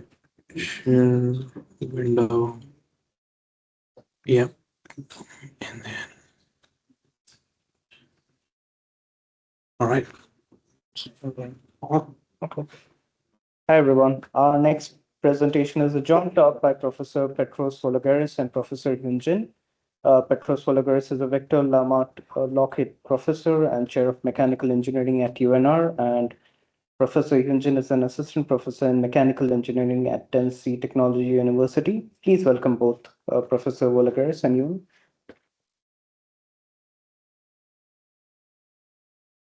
Okay, thank you very much. Today we're going to talk about how we contributed, UNR contributed in the fourth thrust, so simulation and testing. And in particular, Hyunjin is going to talk about the development of all the simulation capabilities.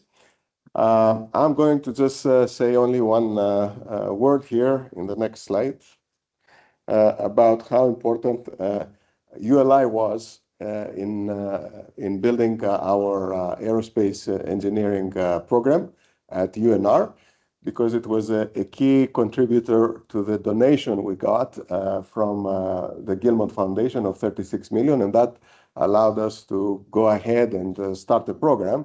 And since the last time I think I presented that, maybe a year or two ago, we actually started officially last fall in 25, and we have all 3 programs in place. In fact, we also have a graduate of our PhD program now, Jess, who graduated in December 25, and she's going to be a speaker coming up later. We have actually quite a healthy enrollment of undergraduates in just the first year, 100+ students.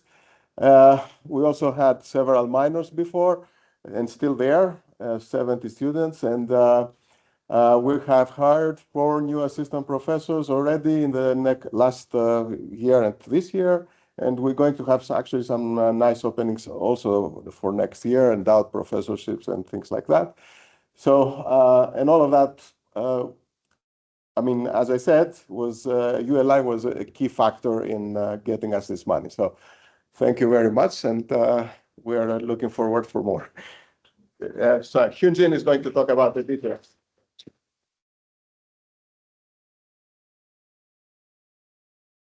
Okay, so I'm going to present on the simulation development itself, our initial vision and several milestones that we had. And because of without the use cases, the simulators are not useful, not going to be impactful. Let me introduce 3 use cases from Petros and myself. And finally, I'm going to share some ongoing work. This is still related with the simulation environment that I'm going to show you. That'll be the talk. So when Naira and Petros were gathering the postdoc and PhD for writing this proposal, this movie was the first thing in my mind because I grew up with this sci-fi in my childhood, and then I think it worked. Well, so when I had a vision with this, I found that landing on really normal street would be very challenging. And then sensors such as camera usually have a very good compressed enough, maybe even complete information if you use sequence of the camera images for landing purpose. So we thought that photorealistic simulation environment is something that we need to add to the proposal. And that's how Petros and I have been working on this. So even during the time when you're writing the proposal, actually this, wow, it's running faster than usual. I don't know why, but these 3D environments are already very popularly used. And then I had a chance to experience this because of one of the Naira's project was using virtual reality environment. And then it has a drone inside. And then we use this drone inside of VR to get the human model, how human perceive the drone nearby. So because of that, we could never leverage that experience to build up the simulation environment. Of course, nowadays, this kind of VR environments are popularly used for in a lot of places, as you can see in this slide. So milestone is first, we had flying car, basically reusing what is already available out there called UE4. It is simulation environment for car, but we override the pose inside of this environment so that we could simulate flying car, also incorporating NASA's Guam simulator. And it has an interface to the robotic algorithm through ROS. And then we had some minimal polynomial trajectory following work published in AIAA SciTech. And then next year, we try to replace the vehicle with the more realistic looking aerial vehicle. So we incorporate this with Coras from some internet resources, and then I imported in as a game asset and I added in this environment. And then we had some helipad detection and landing with this environment. And more recently, we migrate to Unreal 5 as Carla also move on to Unreal 5. And then what I realized that is really good, but yeah, I need really good GPU to run this. So currently I'm only using actually 4 most of the time. Thanks to Professor Munkayo, he contacted and he wished to use this existing asset. I was so happy that because without him and other and even ULI this team who wish to would like to use this simulation asset, I feel so happy to see that it's happening. So this is the simulation environment that you can see from this video. So you probably already have seen this in the previous. So I am looking into the problem of the vehicle landing on using camera images. I'm using this YOLO object detector, and then there's some very minimal gamma filter so that frame detection can be continued as a detected object. And then the view of some UI5, it is computationally more expensive, but also it is better looking. Okay, let me move on to research use case. I think that there are many actually the data set for helipad using Google's images. And then, but it can be actually further improved if we use data augmentation. For example, I can make Bayesian optimization similar to what they do with hyperparameter tuning with the deep neural network. So I made this optimization, what augmented data need to be added in terms of the scale and the brightness. So using this, I was able to improve the performance compared to the pre-trained data. And then one of the key member collaborator, the co-PI here was a Boli, and inspired by her work, I was looking into this adversarial machine learning. The idea is if you use adversarial machine learning, it can be used to find what would be the most vulnerable scenario or cases using adversarial ML. Adversarial ML there are many different approaches, but one most popular one is if you know the model itself, and actually you can use it to calculate the gradient to find the worst perturbation. In this example, this is the most classical one. You can see that the right-hand side images here doesn't look different from the leftmost side, right? But it can be misclassified with 99% confidence. So that can be this vulnerable. And then to use this existing work or framework or approaches for autonomous vehicle, I wanted to generate some real-time adversarial attack. There were such things when I was working on this. What you see here is you can see this very colorful patch that actually move the bounding box a little bit to the right-hand side, right? But it's too colorful, it is not stealthy. So I worked on it more and I tried this idea. If I can learn when to use this attack, given the information from the environment, maybe then I can make it more effective and stealthy. That's what I had this video show you a few of the example. I cannot play all of them, but here, normal operation, it goes to just a car in the scene. A very simple YOLO detection and following with the PIDs. And in attack cases, what is interesting is that you can actually choose where to steer the vehicle. I can actually choose to steer to the left or steer to the right or steer to the right because I use this reinforcement learning and all this learning base, and also I have the model and everything.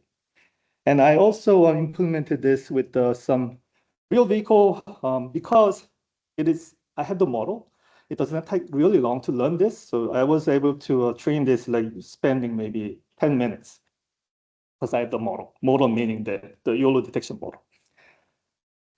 Okay, and then third use case that I want to share right now is I think that this is maybe relevant to Aditya's distributionally robust control, because there is a way really to quantify the uncertainty from this kind of perception model. These techniques are already well known and used everywhere. In this example, you can see that as I increase the dust level from low to high, And it even misclassified as airplane. But also, if you see this thin line around the solid line, this distance from the thin line box to the solid box represent the uncertainty level. Using this uncertainty level, actually, you could maybe borrow like simplex kind of architecture where you have the two different controllers, or maybe Adityas can use this as some strengths of the noise from the perception, and then maybe that can be some idea. I used this simple idea, and then it gave me some significantly better performance because you can rely on this fundamental result from the robust control. You can actually change the system gain from the sensor noise to the performance. All of this is possible, right? We just borrow this. And then finally, ongoing work. I have very minimal, humble and cheap RC plane converted to for vertical takeoff, but it has its own advantage strengths because its wingspan is 2.4, maybe still much smaller than what Christos has, but we were able to equip this NVIDIA or Reno, as you can see the CAD model, and we are still flying this to have some meaningful performance. The final part is more recent work that I'm interested in and then I'm working with. So at high altitude, actually, it's very hard to see where the helipad is. This is helipad. And then you can see there are many other similar rectangles there, right? So I'm searching where they are using the different,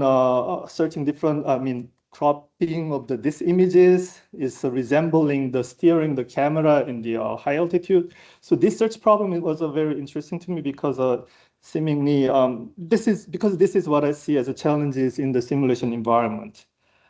Here for this, I was thinking why this approach is necessary.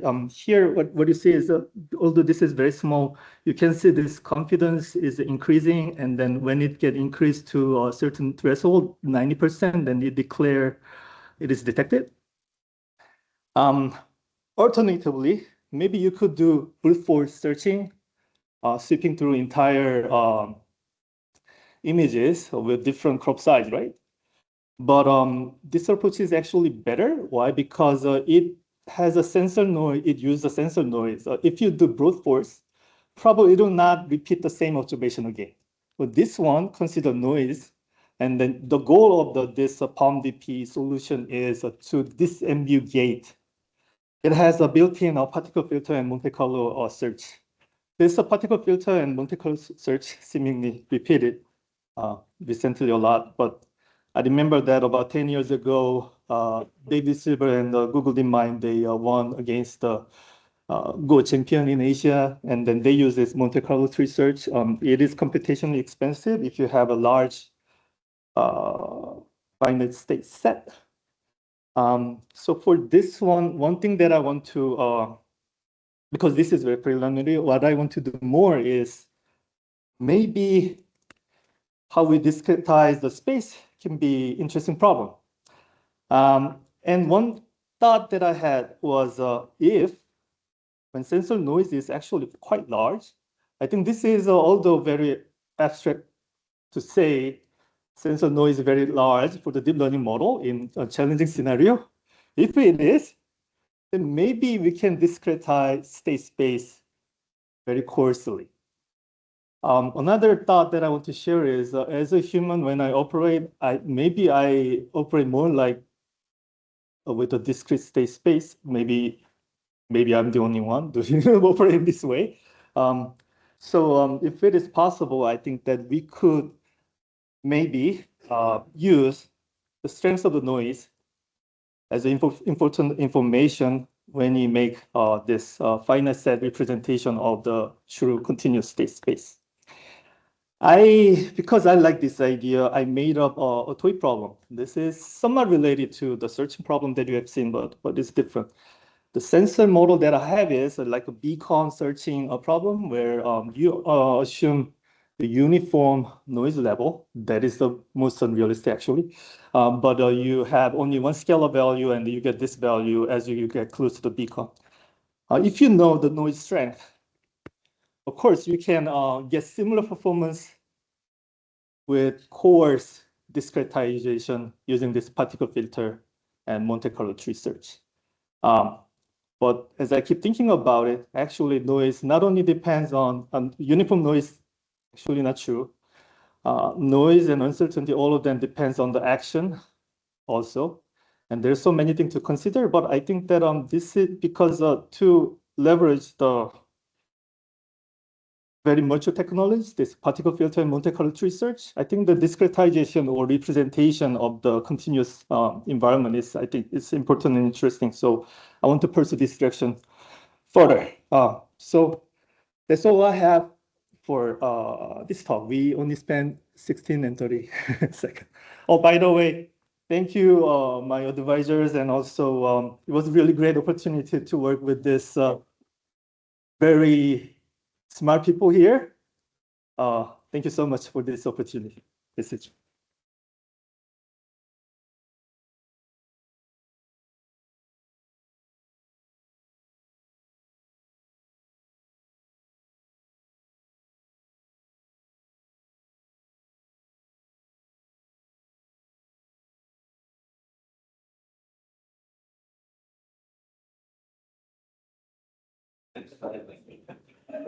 So no question for somehow else. It's, I'll talk a little bit about it and Mike and I talk later, but it's been great collaboration because seeing, Jen and the team propose photorealistic simulations kind of brought back to us that no kidding, they're sufficiently mature now, but we had to get on board because the first simulation, one that is high fidelity dynamics, but didn't have that element. And so working with these guys and getting the exchange of ideas, we came back and we sort of produced some simulations. So it's been a really nice collaboration and I appreciate all the interactions that we've had over the years. Thank you very much.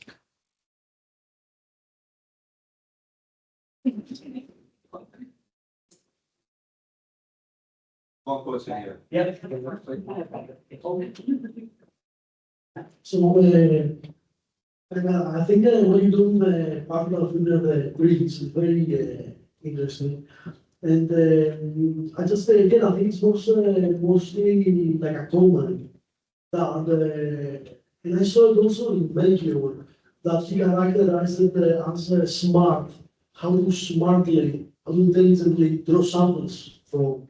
So whenever you're having this sort of sampling problems, the real key idea and the real big contributions is the distributions from which we select to sample from, so that you're going to become more effective and more efficient in some sense.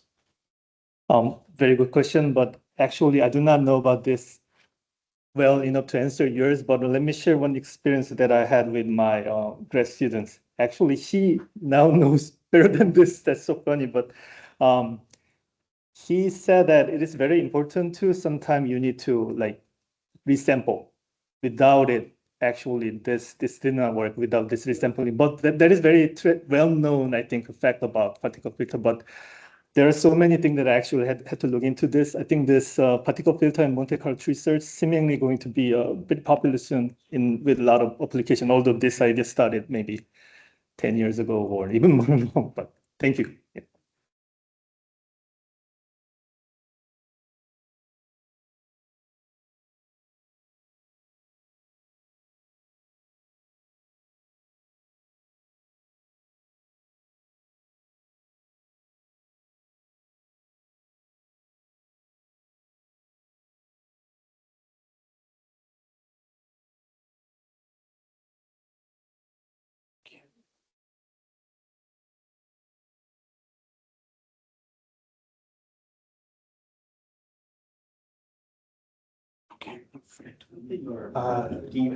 Yeah, if you can connect to the Teams link and then perfect. You can just share from there and I'll reconnect everything here.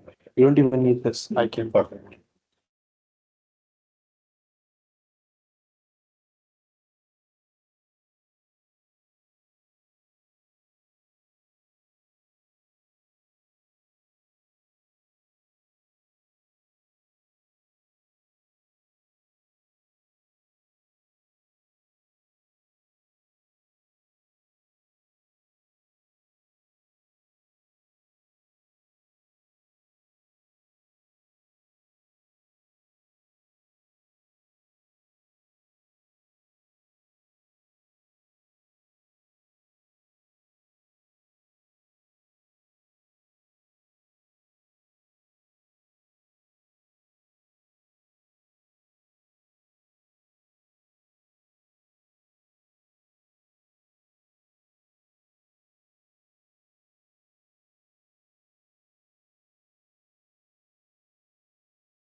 Here, okay.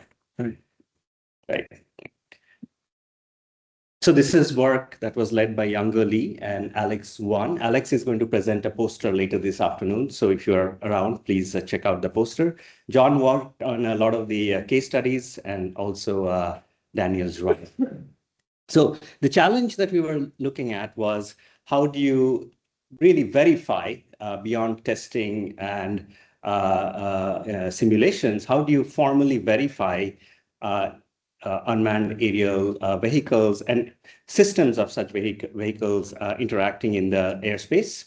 And so this is a very challenging problem for obvious reasons.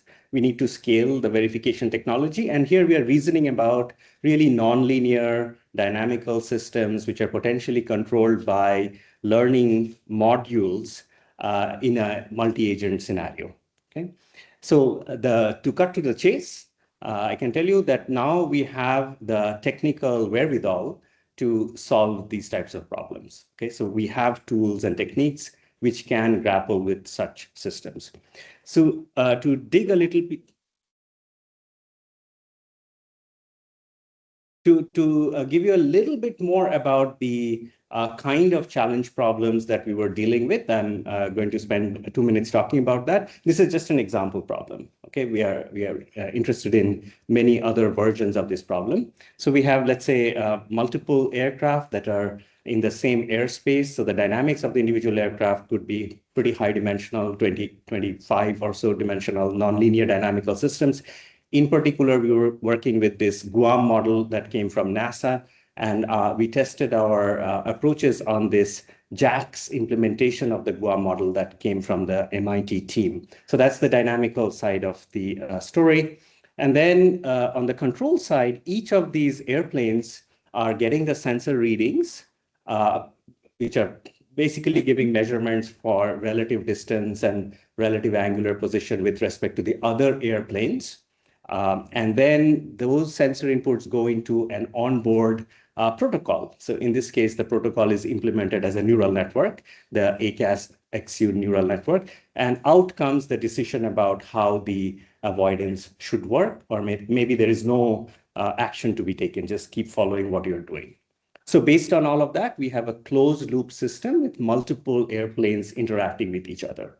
And later in this presentation, I will also talk about what happens when the sensor models are more interesting and maybe vision-based or LiDAR-based. So that's sort of more recent work that I'll get into later on.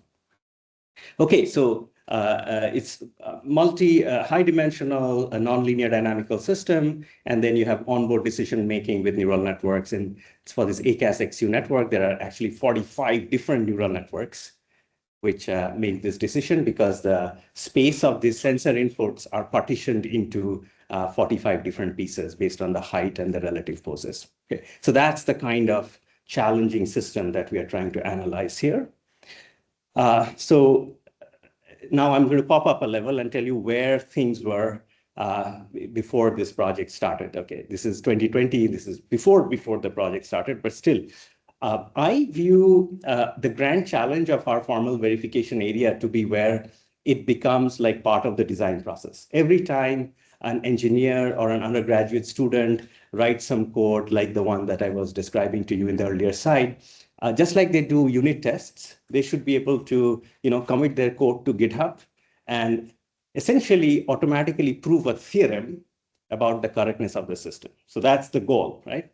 So, and this whole community of formal verification has been aspiring towards that goal. And if you look at the different kinds of tools that existed back then, you can sort of chart them in this two-dimensional phase portrait where on the x-axis, I'm plotting the cost of using these tools, and on the y-axis, the potential benefits or how expressive and powerful these tools are in terms of giving you verification results. Okay, so these are some tools. Details of the names of the tools are not so important, but the point is, there are things like simulations, which are extremely easy to use. So the cost of using these tools are low, but in terms of utility, also one could claim that they have limited utility. Okay, you can always find bugs using simulations, but simulations are never going to be good enough to discover all the corner cases or tell you that there is no bug in the system or discover exactly the boundary conditions where the system works or does not work. Then there are these theorem provers, right? Like these are the gold standard for proving correctness of systems. If you look at cryptographic protocols or even distributed computing systems, theorem provers like Lean and Coq has been used in nuclear power plants to certify correctness of systems. And they are extremely expensive to use. Typically, you need multiple PhDs to wield these tools, but they are very expressive and powerful. So now the space in between is where things are very interesting, and some of these tools are our tools. Research from Illinois, like DriveVR, was actually Chu Fan's PhD work, and there are other tools which are trying to find a sweet spot in between these two extremes, where you get a lot of benefit of theorem proving, and maybe they are still automated. You don't require quite as much expertise in programming language and high order logic to use them, right? So we were hoping at the beginning of this project that we will be able to find something in this region where we can handle the kind of complex systems that we were describing in the previous slides, and also be able to analyze them using tools that don't quite require a PhD level effort. Okay, so that was sort of where the world was a few years ago. Okay, so with that as background, let me tell you what VERSE is. I won't go into any of the technical details of how it works and everything. So it's a Python library for modeling and verifying multi-agent systems. And you can describe the kinds of systems that I started the talk with, and then you can check safety properties using this tool. The safety properties are written down also in Python, as in assert statements in Python. So essentially what this does is it removes the extra learning curve that is needed for learning high order logic or some special formalisms for describing complicated dynamical systems. So in our air traffic example, there is uncertainty that is coming from the pose of the aircraft, and that uncertainty in the pose has to be propagated through the dynamics, through the sensors, and then ultimately through those neural networks, which are making the decision based on the sensor inputs to produce the output to the controller. Then we have a closed loop system. So that uncertainty propagation through that whole multi-agent closed loop system is the problem that VERSE solves. And the core technical approach is reachability analysis, on which we've been working for more than a decade now. And it uses something called data-driven sensitivity analysis together with sort of more traditional tree-based reachability analysis to solve this problem. So these are just some graphs showing what the final output looks like, and that is the reachability tree that is getting constructed inside, okay? And of course, if you're interested, read the papers. Yes, and we have applied it to the air traffic management protocols, satellites, as well as automated landing systems. One thing I'm very proud of is that we are now able to use this tool in undergraduate level courses. And also courses in which actually the students are not trained in formal verification. So for example, Naira mentioned this autonomy class that we have here at Illinois. And it's a course generally on autonomy. So they learn SLAM, they learn path planning, all kinds of things. But one of the modules in that class is about verifying the safety of an air traffic protocol, a much simpler version of what I'm talking about here. And without explaining to the students how exactly the reachability analysis works, we are able to provide harnesses in which they are actually able to use the tool to check the correctness of their design and also find corner cases. And this has been going on for the last 2.5 years now. We have also done a user study on this tool and learned quite a bit from that.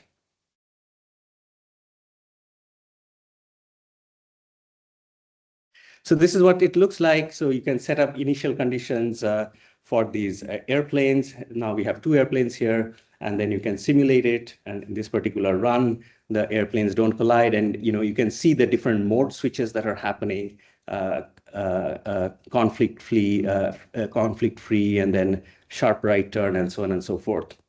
On the same model, then you can do verification. Okay, so this is actually running the same protocol on 4 aircraft going through this busy intersection-like airspace. And then this is like actually running formal verification with reachability analysis. I think that's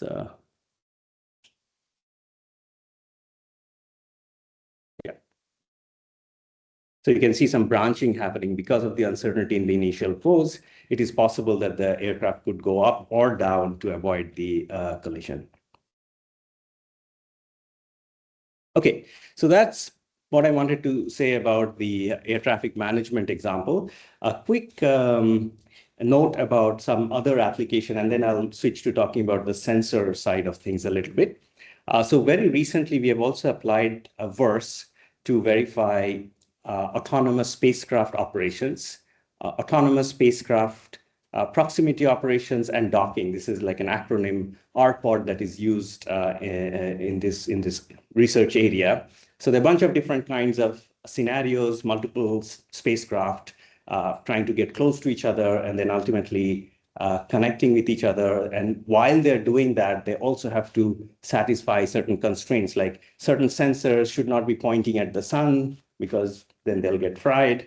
And they have to maintain certain relative attitudes with each other, and so on and so forth. So again, very high dimensional nonlinear system.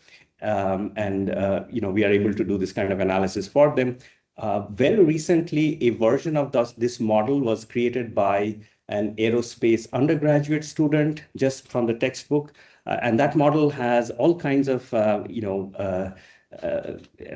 physical effects like magnetic dipole moments acting on the satellite and the aerodynamic drag at the low Earth orbit and all of those details, right? Which I don't understand, but basically the tool is at a stage where it is usable enough that for a smart undergrad, you can go from the textbook to creating a model in the tool and then produce reachability analysis and safety proofs. Okay. All of those steps, of course, require careful checking, but at least the technical machinery is now in place. Okay. All right. So the last thing, and this is more pointing towards future directions. So in the models that I described to you so far, the sensor models are relatively simple. Okay, so there is the relative pose for the aircraft or the distance between the aircraft, and we allow some error bounds on those physical quantities. We are also interested in vision-based control, and computer vision has become very, very powerful in the last decade or so. So the kind of vision models that we are looking at are based on simulations in Gaussian splats. You all probably have already seen this, but I'll give you a quick example. So Gaussian splat is a representation, a neural representation which you learn from data. So this is actually showing you the live training process of a Gaussian splat. So it's sort of like a generalization of point clouds, where based on a bunch of images that you have taken for a scene, you use gradient descent to carefully place those Gaussians or the splats to have a 3D reconstruction of the scene. Okay, and so once you have that 3D reconstruction, of course, you can render images from new viewpoints and get really photorealistic representations. So that's one nice benefit of Gaussian splats. So you didn't have to create a mesh or some of those traditional things that you would have to do, for example, with Unreal Engine. This is entirely data-driven and automatic. So once you have the model, this other thing you can do is then, of course, it has 3D geometry, so you can run any kind of physics in that model. So for example, here you will see in this tool, we are going to put a quadrotor in that scene that we just constructed, and then we'll fly the quadrotor. And then what you can do is you can get the video from the quadrotor as if it is in that scene. Okay. There are some caveats here. Of course, the lighting you cannot change. certain other limitations that we can get into. But overall, it's an extremely powerful way of creating photorealistic worlds for robot simulation. And it really has transformed how robotics is working in manipulation and things like that. Okay, so what we wanted to do is, so from our point of view of using sensors in autonomy, we have this rendering function which generates an image from the current position of the camera and the scene. The scene is the Gaussian splat. But then ultimately we have a system. This is the closed loop system where the image goes through some sort of a pose estimator, which then goes through some sort of a controller, which ultimately moves the drone or the satellite, right? So that's the closed loop system. And ultimately, we want to do some verification of that closed loop system, like compute reachable states or prove, a Lyapunov function or something like that. So this work, this is from NeurIPS last year, actually allows us to do that. So in a Gaussian splat scene, if you wanted to do analysis of a closed loop system, like a reachability analysis or an invariant, now we can do that. And the key technical piece here is propagating uncertainty through the rendering function. Everything else is old, right? The controller has been studied for a long time. The pose estimator, we know how to handle. But the big piece here is, given a set of poses, how do you compute a set of images, not just a single image? And not through sampling, but give a rigorous bound on the set of images. And now we can do that. Of course, a set of image means basically for every pixel, you'll get a bound on the range of colors. And once you can do that, then you can do this kind of analysis. Like here, we are trying to verify a pose estimator for an airplane. And we are trying to see, oh, okay, from this range of poses, the green box, from which of these pieces can we actually estimate the pose of the airplane correctly? And the analysis comes out with this kind of a classification. So the green part is where we can verify the pose estimator correctly. And the red parts are the parts of the pose space where we are failing to verify the image-based pose estimator correctly, okay? So, okay, so that's sort of like where things are going. And you can generate these kinds of charts, which says, okay, if you're viewing this airplane from 360-degree angle, what are the edge cases or what are the viewpoints which are sort of very vulnerable to correct pose estimation? And the green parts are where, the pose estimation works correctly. Okay, so I'll finish. How much time do I have?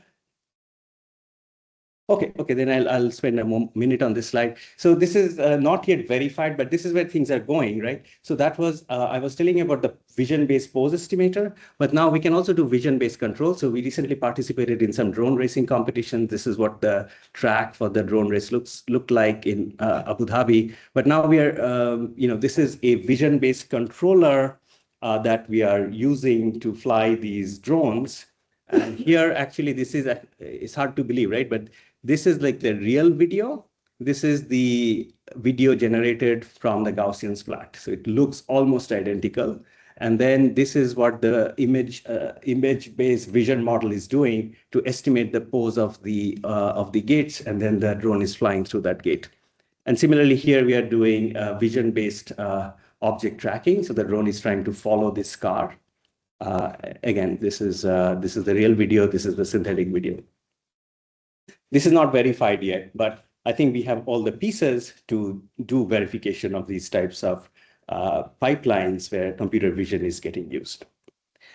Okay, so to summarize then, where are we? So this is how the world was. And Verse, because it's all Python based and the interfaces for the sensors and the dynamics and the communication between the different agents are very well defined, and the reachability analysis that we have worked on sort of scales. I think I'm a little optimistic that more of these tools are now in the green zone. They are usable. And another piece that makes me optimistic is the rise of LLMs, right? So LLMs are making all kinds of tools much more usable, right? So for example, creating a 3D CAD model used to be, pretty hard. But now you can pretty much prompt it to generate a CAD model. Okay, it's not going to be great. You still need expertise to make it really perfect, but getting something that works 80% of the time is pretty fast. So similarly, I think these verification tools are going to become much more usable for people who understand what is the assumption and what are the guarantees we care about, but maybe don't want to get into the internals of the tool too much, but just use them through this natural language interfaces. Okay. So again, thank you very much. This was an amazing opportunity to work on a problem that we deeply care about. And I think we have made some dent on it with the right kind of stewardship. I'm hoping that these tools will become a mainstream in the autonomy design process. Thank you very much.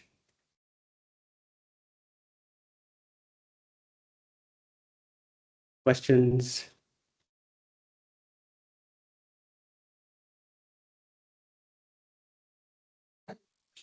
So is it really the lifting of the world representation into a Gaussian splat representation that allows you to provide some, some guarantees? Or what do you feel is the yeah, I did not really talk about it. Great question. So, so currently the Gaussian splats that I was showing you are really giving you a photorealistic representation of the world. So visually, it is very realistic. The physics part is our good old-fashioned dynamics. Okay. So with that, the secret sauce of how we are able to propagate uncertainty through the Gaussian splat, that is really this function, right? So H is the Gaussian splat function, and X is not just a single camera pose, but it's a set of camera poses. It's a set in SO3, if you will. So we have to propagate that set through the rendering process, right? In short, the rendering algorithm is a sequence of operations, right? Matrix inversions, matrix operations, and then ultimately actually in Gaussian splats, there's a sorting that happens because all the Gaussians have to be depth sorted. So basically we look at that whole algorithm and we can do abstract interpretation of that algorithm. So we can propagate uncertainty through all those steps. And that's why at the end of it, we get not a single pixel color, but a range of pixel colors for each pixel. Okay. So that's really what is going on inside there. Thank you.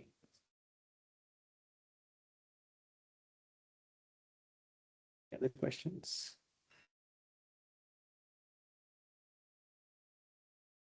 For the Gaussian splat, what is the dependency on the training data? What to get the model that then we use for? Great question. Yeah. So of course, the quality of the Gaussian will that you get at the very end will depend on the coverage of the space with the training data, as well as a bunch of other parameters like how Colmap has done the structure to motion kind of mapping of the features in the images to the space. In the statements that I made today, I'm assuming that the Gaussian reconstruction is perfect. Okay, based on that, I'm proving a theorem. It is a very important research direction to actually quantify the gap between the true world as I'm seeing it and the Gaussian reconstruction. That's an interesting research area, but for this work, I assume that that gap does not exist. Uncertainty propagation? Yes. How do you describe the uncertainty? Yeah, so these are sets in SO3, let's say, and then linear algebra and lots of things to propagate those sets through those operations. Yeah.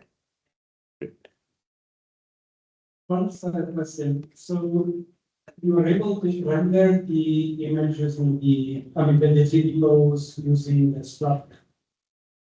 You still running a neural network over that representation to detect objects. That's right. To do pose estimation or control, yes. So the uncertainty needs to be propagated through. Absolutely. That's part of the paper. I did not talk about it. Again, thanks for asking these great questions to let me say things that I did not have time to say, but exactly. So after you've computed these pixel ranges, you need to then propagate it through a neural network. And thankfully, there are already tools like Crown, for example, which allow you to propagate sets through neural networks. And we are using those as the downstream process after this. Great questions. Yeah. Okay, we can take more offline. Thank you very much.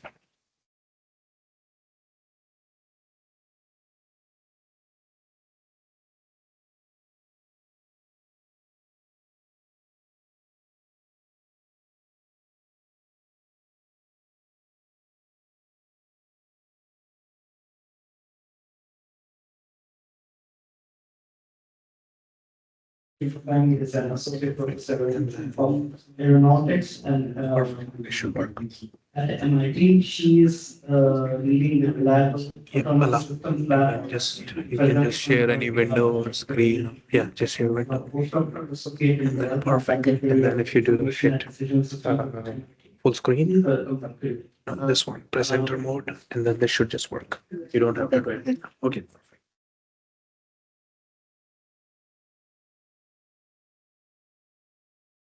Okay, hello everyone. My name is Inkeli, and I'm a postdoc in Professor Zhuzhuhuan's lab. And today I'm gonna talk about our work on sample-efficient linear discovery via Bayesian active learning. So nowadays, as autonomous system has becoming more and more complex, they are becoming increasingly powerful, but they also become more and more harder to debug. For example, complex systems composed of different components can fail in different ways. In autonomous driving systems, the failure can happen due to the misdetection in the visual observations. It can happen due to the out-of-distribution error in a machine learning model, and it can also be caused by an ill-positioned controller. And what makes things worse is that those different components may interact with each other, and they can lead to the new failure modes that cannot be predicted by each individual component. So we approach the verification of the systems from a different perspective. Instead of verify each well-defined components of the system, we verify the whole system by discovering the failures. So our objective is to find several failure cases to stress test those black box systems. So we assume that we can have certain simulators to simulate the whole systems and consider it as a black box systems. And we formulate this failure discovery problem as an optimization problem. For certain design parameters in the system, we want to find several exogenous parameters that can lead to the failure of the systems. And the objective can encode the criteria to quantify the failures, which can be related to the goals, constraints, or safety limits. So far, this is mostly based on the simulators, but the real-world failure discovery is more complicated. So there are many two gaps here remaining. So the first gap is the sim-to-real gap. Since we cannot have the complete knowledge of the model, so the model dynamics we use in the simulator is often different from the true dynamics in the real-world scenario. So the real failures happen in the real world can never be predicted by the model dynamics itself. And another gap is comes from the criteria to evaluate the failure. So sometimes the failure itself will be hard to specify or will define. For example, in autonomous driving scenarios, a darker environment may make the object detection fail. But this kind of failure is very hard to explicitly express in any analytically forms. So to fill those two gaps in the real-world failure discovery, we need to seek external information. To fill the same two gap, we can consider, perhaps we can use the hardware evaluations to refine our predicted risk. And for the evaluation gap, we can seek the help from the experts to help us identify what can be characterized as a failure. However, different from the current simulation-based verification approaches, which can be either sample-heavy or model-based. The external information we are seeking here, whether it's from the hardware demonstration or from the expert queries, they are very expensive, and their responses can be sometimes unstructured. So our target is to have a both sample efficient and model-free approach to find the failures, which we approach using the pipelines of Bayesian active learning. So in the first part of the talk, I will focusing on the sim-to-real gap. Our target is to find the failures from a limited hardware demonstration. So the starting point here is that the simulation is still very useful. Although the model may be imperfect, but they can give a certain initial understanding of how the risk may look like. So in our proposed pipeline, it's composed of two stages. The first stage is that we learn a failure model using the simulation models. And then in the second stage, we refine those failure model using the hardware demonstration. So next, I will talk about the whole pipeline in more detail. So the first step is that we sample failures from simulation. We first find failures from model dynamics using a certain sample extensive approaches. For example, in the push-T example, we can define a certain analytical analysis of the risk function based on certain overlap between the targets and the T block. And then we perform very extensive simulations in the simulators to find the failure regions whose risk is larger than certain threshold. So the result after this step is a failure landscape in the simulation. For example, the blue region corresponding to the failures in the simulators because of the certain training issue and the boundary effect. However, for those regions that are characterized as safe in the simulator, we want to know whether they are genuinely safe or not in the real-world scenarios. So in this case, we need to find a way to sample from those safe regions for our hardware demonstration. And the way we approach this is to identify the regions of interest using the normalized flows. We have learned the latent distributions to only sample from the safe regions using the normalized flows. Here we use the latent Gaussian distributions to represent the latent features. Due to two reasons. The first reason is that it's very easy to construction of the distributions to sample from, and it's very easy to separate the failure samples from the safe regions. So it's very easy to sample only from the safe regions. And now based on these risk models from the simulation, the second step is we want to design a certain initial set of experiments on the hardwares. Assume we have a total budget of N hardware demonstrations, and we separate those into two stages. The first stage is a certain initial set of experiments for the hardware demonstration, and then we will have additional NF budgets for the sequential refinement. So for the first initial set of demonstration, so based on our previous risk control from the simulation, we can actually divide those symbols into N0 clusters, and then we can find the point from the sampled data such that they are closest to the geometric centers of the clusters. And then we choose those data points as the initial point to be sampled for the hardware demonstration. And then we will do the sequential explorations on the hardware to refine this risk control. So after we have a certain initial demonstration, we can update our risk control map using a Gaussian process regression. And then based on this updated model, we can have a no predicted risk regions. And then we can now find a new set data points for the demonstration. Demonstrate this new data point design choices in the hardware demonstration to generate the new data points, and we repeat this process until the hardware demonstration budget has been exhausted. So we have validated this pipeline in two experimental platforms. The first is the push-T platform. We verify the diffusion policy trained using demonstration. And another verification platform is the F110 platform. We verify the trajectory tracking policy trained using the RQR speed and the steering control.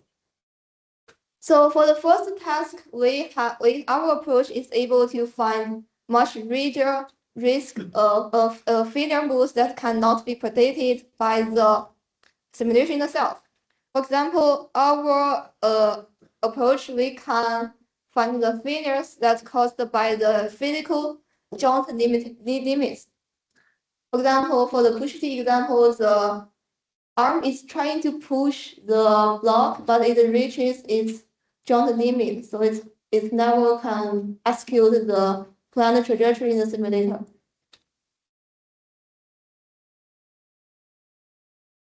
And in the another use cases is that we can find even more the diversity or the discrepancy between the risk control that we have in the real world scenario and what we have observed in the simulation. So the reason is that in the real world scenario, the speed has played a very important part in determining the trajectory tracking performance.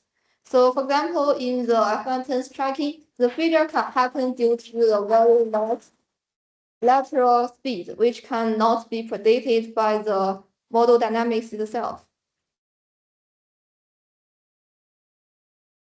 So the highlight is that our method, by combining both the simulation and the hardware, our method can learn a better boundary between the safe and unsafe regions, which can make our prediction of the risk regions more accurate compared to the simulation itself.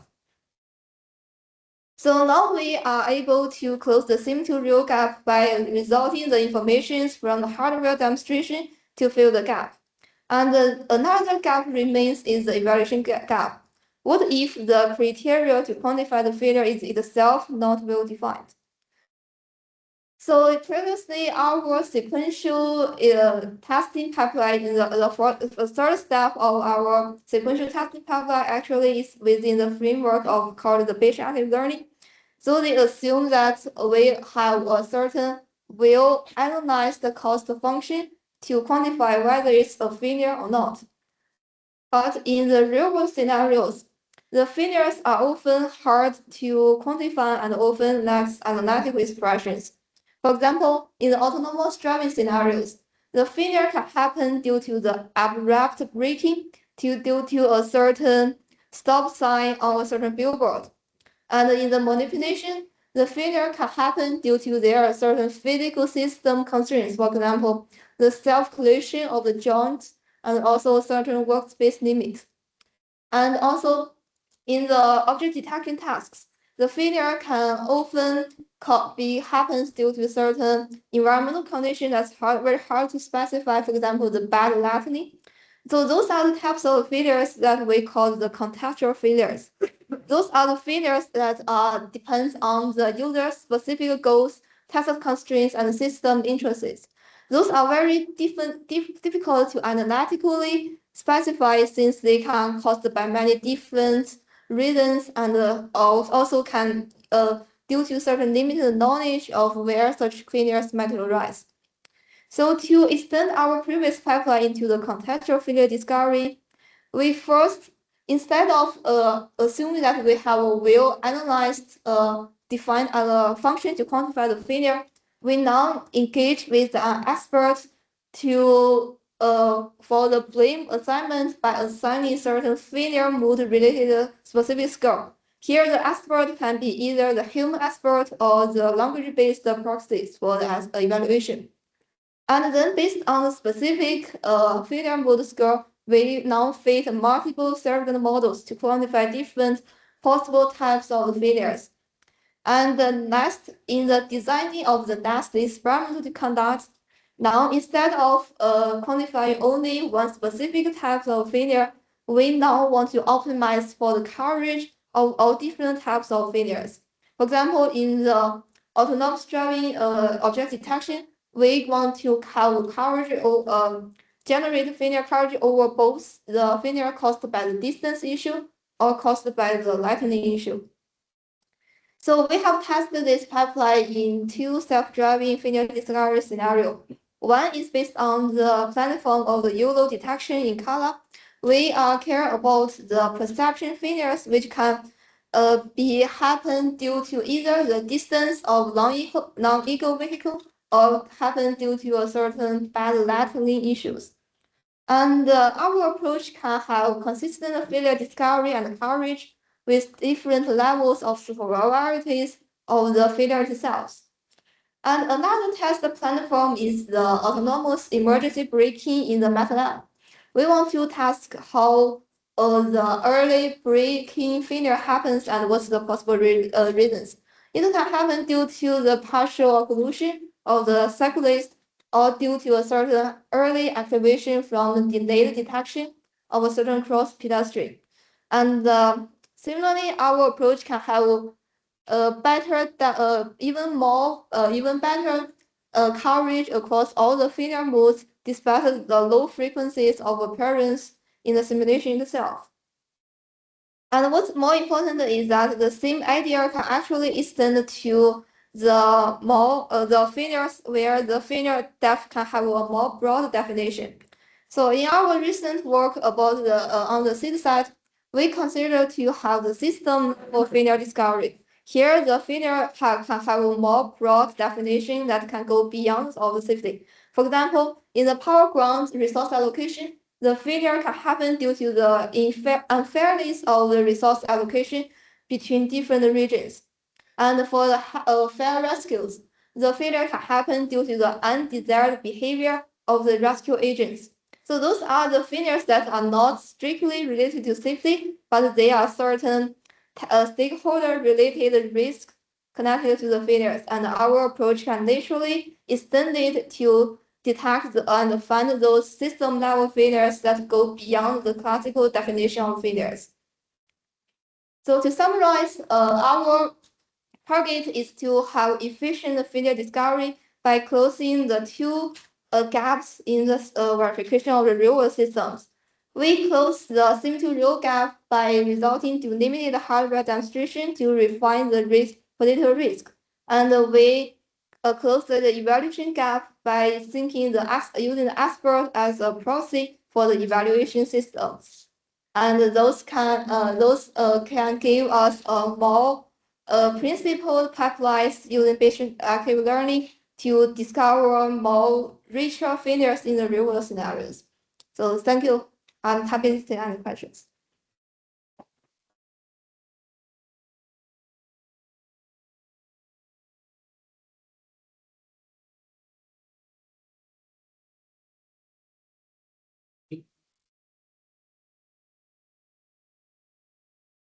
Okay, thank you. One question before we leave. The closed loop you showed where you kind of initially did simulation and then over to hardware. And I'm curious on that closed loop. David, you see this as a way for these types of systems to improve over time, like human experts learn through experience, other people's experience, your own, flight debriefs, things like that. Do you see this as could potentially be a mechanism like, let's say you've developed a system, a Joby vehicle goes out, right? Can they use this type of activity to improve, the performance of the system over time without having to create, reams and reams of new training data? They're going to basically take, hey, we do 10,000 flights a year, in the early stages, we're going to go through that data as a post-flight to improve the system performance, right? Do you see that as like a possibility for this, or curious? Yeah, I think this is, probably the biggest. Yeah, I think the biggest benefits of this testing pipeline that is adaptive online pipeline. So it's actually, I think it's more about the verification.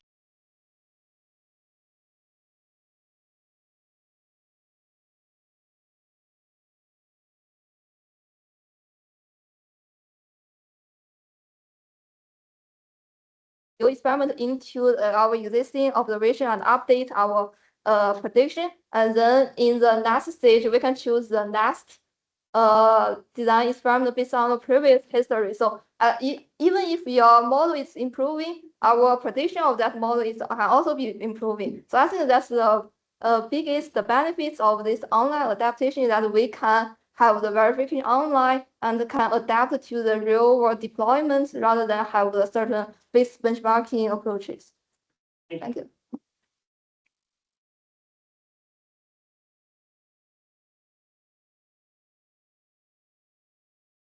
The last talk of the session / coffee break is by Dr. Jessica Peterson, Joe Muskin and Professor Avi, Dr. Jessica Stein, so is an adjunct professor at University of Canada, Reno. Joe Muskin is from SSC, who is listening to the education outreach coordinator. These are our speakers. We also have Stephanie here, who's going to be presenting about. So yeah, three of us will share time together. Okay, one thing. And yeah, it's all yours. Okay, are you sharing the presentation already? You just have to just Not seeing it. that. Perfect window. And this is it. And there we go. It should just work. Yeah. Okay. All right, so thank you. So I'm Stephanie Atmanzi-Weiss, and I'm excited to talk to you about the outreach we've done, right? And we're really doing this to engage the next generation and getting interested in aviation, aeronautics, right, autonomy, and basically advanced air mobility. And so we took an approach that was multi-institutional. You see, we span 3 universities, and multi-lead, right? So we have Joe Muskin and myself from U of I, Dr. Jessica Peterson from University of Nevada, Reno.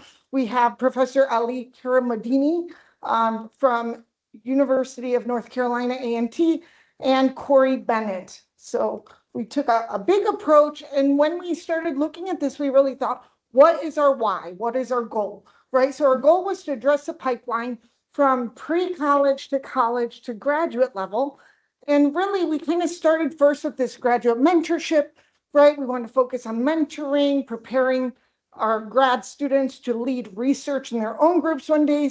We wanted undergraduates to kind of get involved, get excited, get that professional development and the skills they needed to pursue a graduate career. And then at the pre-college level, we really focused on developing curriculum that kept people engaged and excited about STEM, right? And broke a lot of these stereotypes that it's, you know, very isolating, maybe a lot of hard work, right? And so we want them to see that it's collaborative, it's exciting, they can really do a lot even when they're young. Okay, and so we focused on building confident leaders, right? And so you'll see as we go throughout this, we have a multi-level, right, pre-college, college to grad school approach, and it's very layered, right? So we have this end-to-end model, and all of these different groups are kind of mentoring and interacting with each other to create this kind of robust mentorship outreach environment. And so the first thing we did was we recruited kind of 3 undergraduate students. So we have Alonzo Arostegui. He was an aerospace student from here. He had 3 different graduate mentors. He worked on optimizing spacecraft trajectory. He optimized that with safety constraints, and he presented at a conference. Then we had Kennedy Burchell, and she did an REU across the entire academic year, so fall and the spring semester. She had 2 graduate mentors, right? She presented in a poster session.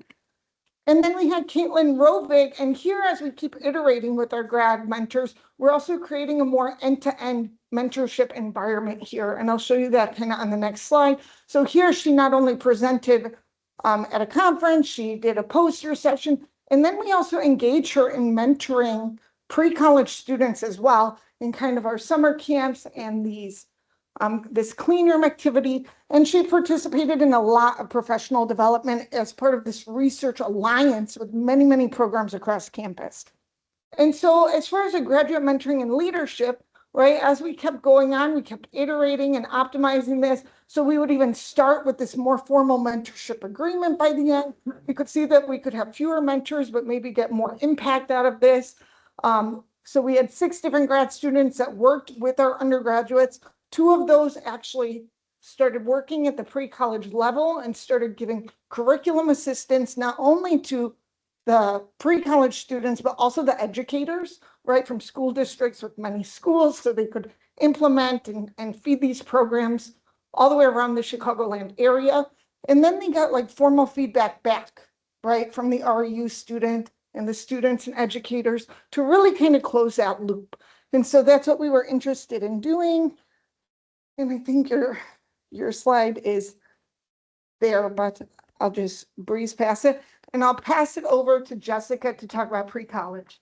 Awesome. Okay, so some of the stuff that we've been doing at University of Nevada, Reno, I have it all listed here, and I'm going to give you some slides to talk about it. So at the pre-college level, we have multiple things that we've been doing. We have high school students that have been coming in every week, every Friday. I've been hosting them. That event has iterated over the last couple months, so I'll show you what I've been doing with those high school students. We also have aviation camps. So we had a group of high school students that came out just last week. I have a little highlight video that I'll show you. And then we have students that are going to be there this summer that are learning about aerospace engineering applications. And then we just partnered with the Nevada Discovery Museum. They have an, what is it called? Above and Beyond event. This is really targeting 3rd to 8th graders. So the younger crew, it's going to be starting the end of May and it'll be running for 6 months. So we'll have things that are hosted there and the dedicated events. So really trying to do as much outreach and getting students excited for our new aerospace program at UNR.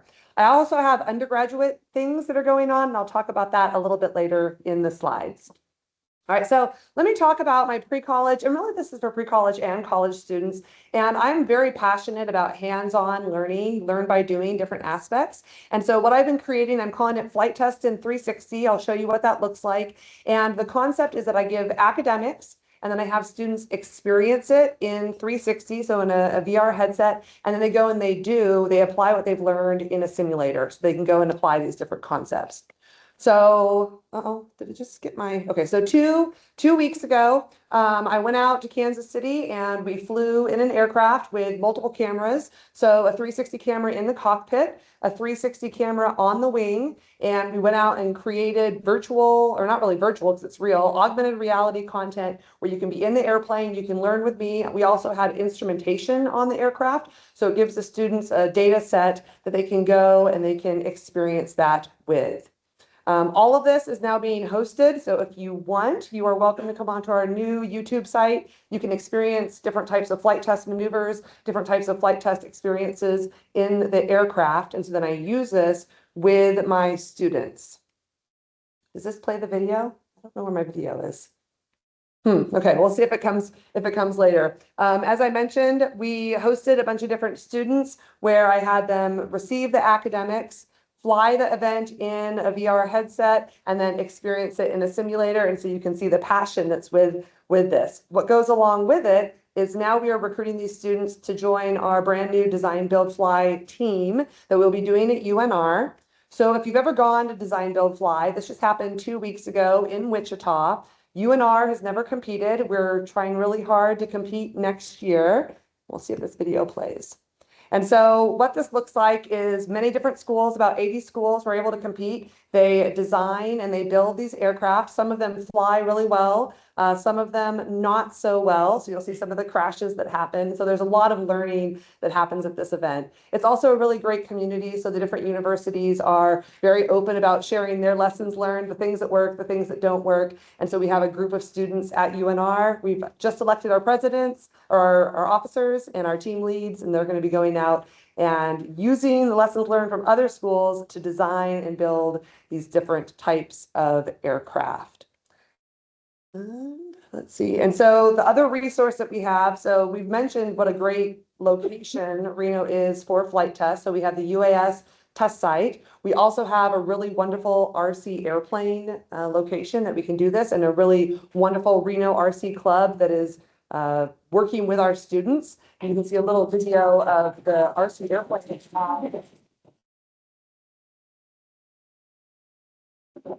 So yeah, these airplanes, they really can do some amazing stuff, and it gives our students that really hands-on learning by going out and flying these and then trying to replicate and build them.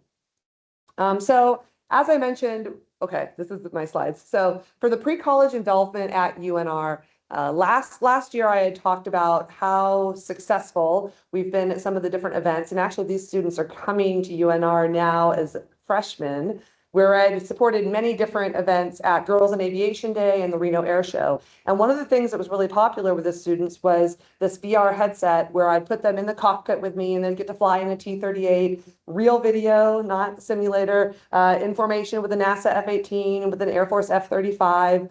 And so that was pretty great. And what I loved about it is they got to see real flight, real airplane, but there really wasn't any educational content. It was more just cool videos and cool stuff. So I took this idea and thought, okay, now I want to start creating actual educational content where they're still doing the VR, but they get something out of it. And so you can see here's kind of a video of how this worked just last week with about over 50 students, aerospace high school students. I'm Jess Peterson. I'm a new adjunct professor here at University of Nevada, Reno, and we're going to do this test card, which is called a level acceleration. I have the test pilot on my left, so he is flying. I'm the engineer on the right, collecting the data. And this is what I'm going to have you guys do in the VR headset, and that we're going to do in the flight simulator this afternoon. I'm here now experiencing this in the airplane. I haven't done this before the flight simulator. All right. Waiting on. Steve. 3980. And pushing 4,000 feet. 60 hack. 70. Hack 4000. I mean, 80. Hack 4040. All right, you got it. You got the rest of them. All right, here we go. Selfie, smile. I always have to take the selfie. So what I've really liked about this is, again, it's a hands-on learning. The students are able to get involved and experience what they're doing. So then I want to move over. So for NCAT, I was going to brief their material as well, just to be quick. So they've done some really awesome pre-college outreach as well. And really their goal is to inspire those middle school students to want to go into an aerospace career.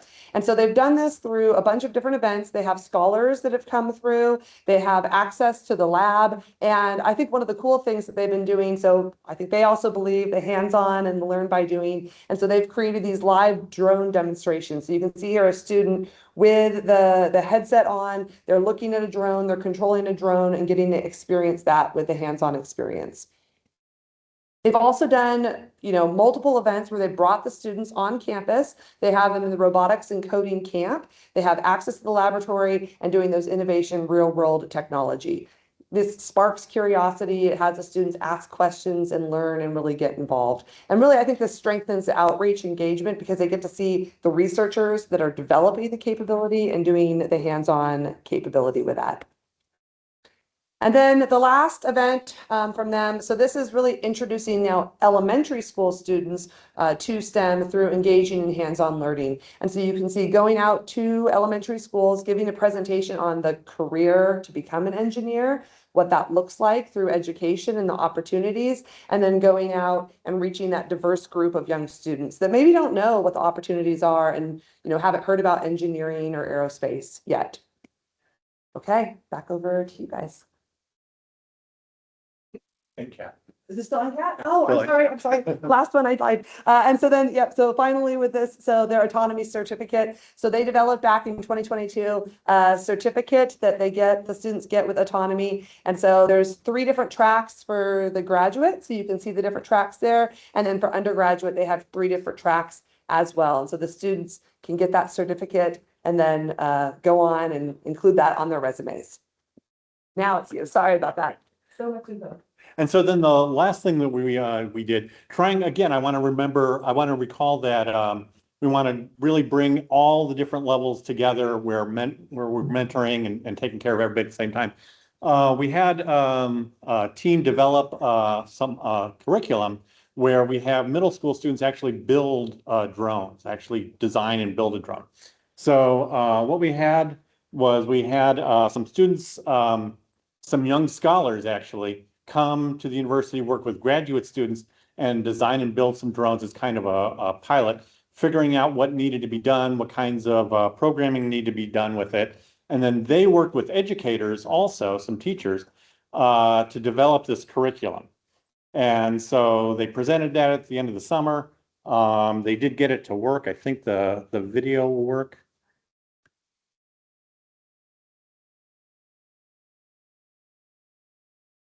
So they did get the drones to work, and you can kind of see that this is in a.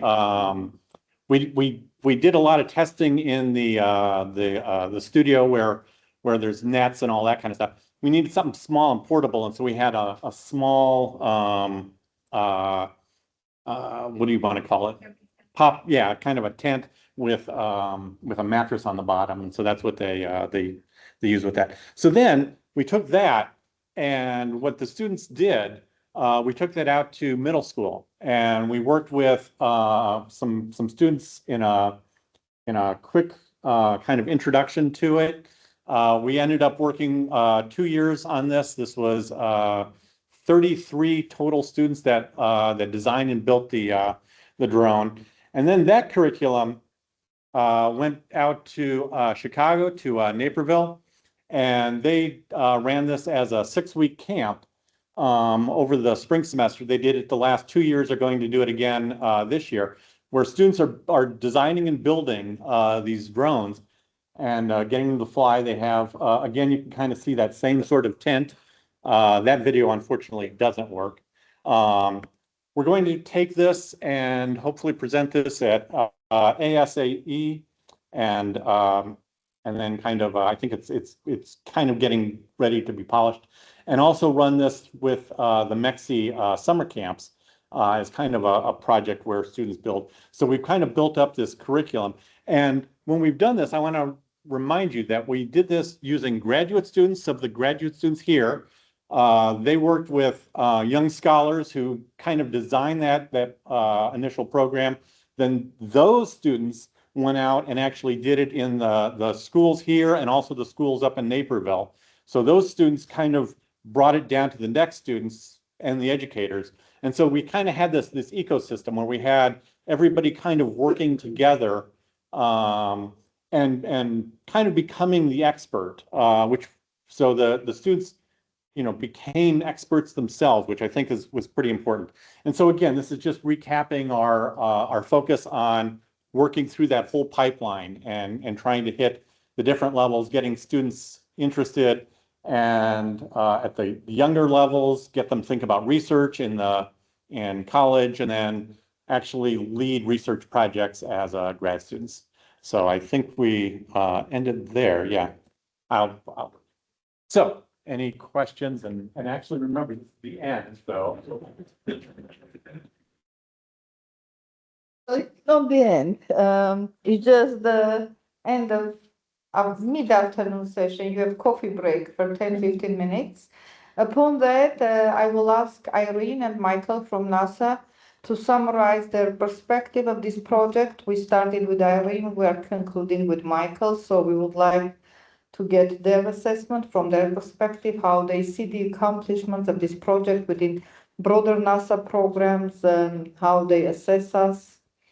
Upon which we have an hour for open discussion, and we have today guests from Archer, that's one of the leading companies in aerial mobility. We have Brandon Jones, who is our advisory board member from Wing, Alphabet company.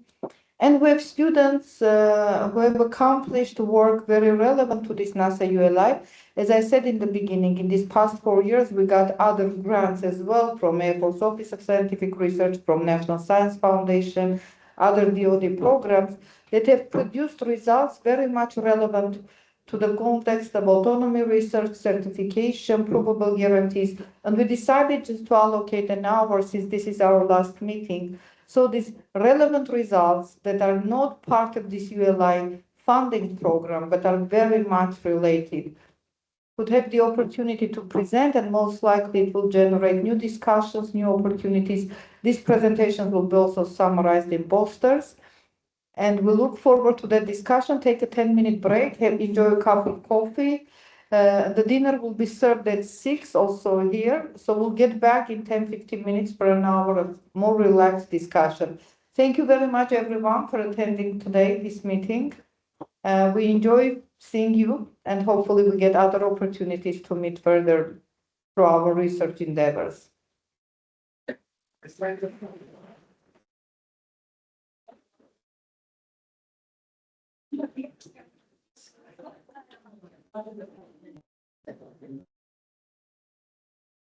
Let me eject it. Yes.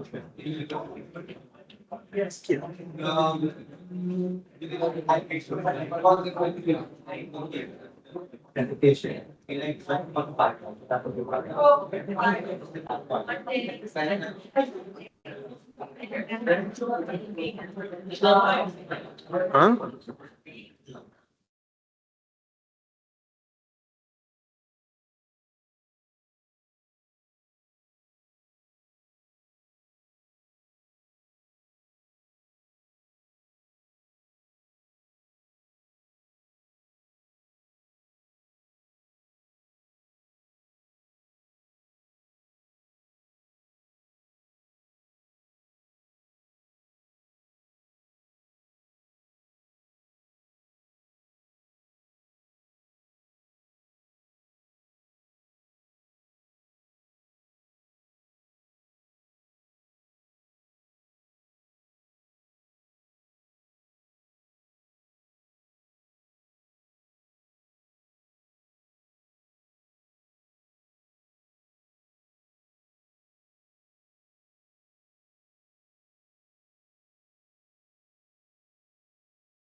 can you talk about some of the previous work that we've done?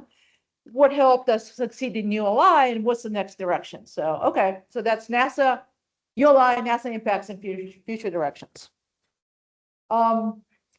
Just very briefly, I want to, there's a lot of research. So Naira and I have been collaborating for 15 years probably by now, if not longer. And then that's just Naira, but also I call it collaboration adjacent labs, right? There's Evangelo Theodoro, there's some of Naira's former students now at the University of Iowa. So there's a lot of work that has come in, and it's this churning of ideas that has influenced not only the work that's been done in academia, but also the work has been done and championed at NASA. There's certainly been technology transfers. They've served as foundation for new research, adaptation to new applications, and I think it went both ways. There's definitely been impact of multiple programs and projects at NASA, and I am not going to list all of them. I'm just going to give you an example of some technologies and sort of the applications that we've had. So specifically, coordinated path planning, right? That's something that was done under AFOSR, NIRA's lab, but then some of that got transferred and applied to air traffic management. It got applied to in-space assembly. I mean, again, it's a very similar what things have been going. Dynamically feasible trajectories, right? There's a number of methods. There's the model predictive path integral control. Evangelos mentioned that earlier in his talk. There's differential dynamic programming and something that's called parameterized differential dynamic programming that was inspired by the fact that DDP was actually deficient in addressing the urban air mobility type of vehicles. There's L1 adaptive control, there's follow-on to safe learning control. And the one point I want to make is that we found, because our team has been working autonomy since 2018. And so what we have found is that a lot of this work has basically became foundational pillars of vehicle-centric autonomy architecture. Not all of them are, been used as such, but again, there's some foundational. The other point I want to make that we've been making for a while now is that aeronautics serves as a proving ground for space. Especially with aeronautics, we have safety critical systems. And if we can basically crank stuff out and really understand, then when you start taking things to the moon or to Mars, or even with satellites, systems that are expensive, they may not be safety critical, but they're certainly expensive enough that the same type of techniques need to apply and work. So that was sort of my big things. I want to just show you 3 different examples of these technologies very quickly. There we go. So before I do that, I want to address once again why we think UAM-based autonomy is really hard. There's 2 things. One is the vehicle itself, right? The vehicle, you need very rapid modeling and you have aero propulsive. You have vehicles that transition, they're multimodal, highly nonlinear dynamics, they're flying at low altitude, which is, they say altitude is your friend. Well, you don't have a friend because you're flying up something low, so you don't have time if something happens. You have to maximize your mission resilience under failures, right? That's sort of the big takeaways of why these vehicles present even another level of challenge beyond just autonomy. And then you have the autonomy, right? The environments you're operating in. You have dynamic, unstructured 3D environment. You have perception has to work in all conditions, cannot be just a sunny day. Severity of mishaps. This is you're carrying, even if you're not carrying people, you're in areas that if the vehicle goes down, you're killing people, right? So that, again, severity of mishap is a big deal.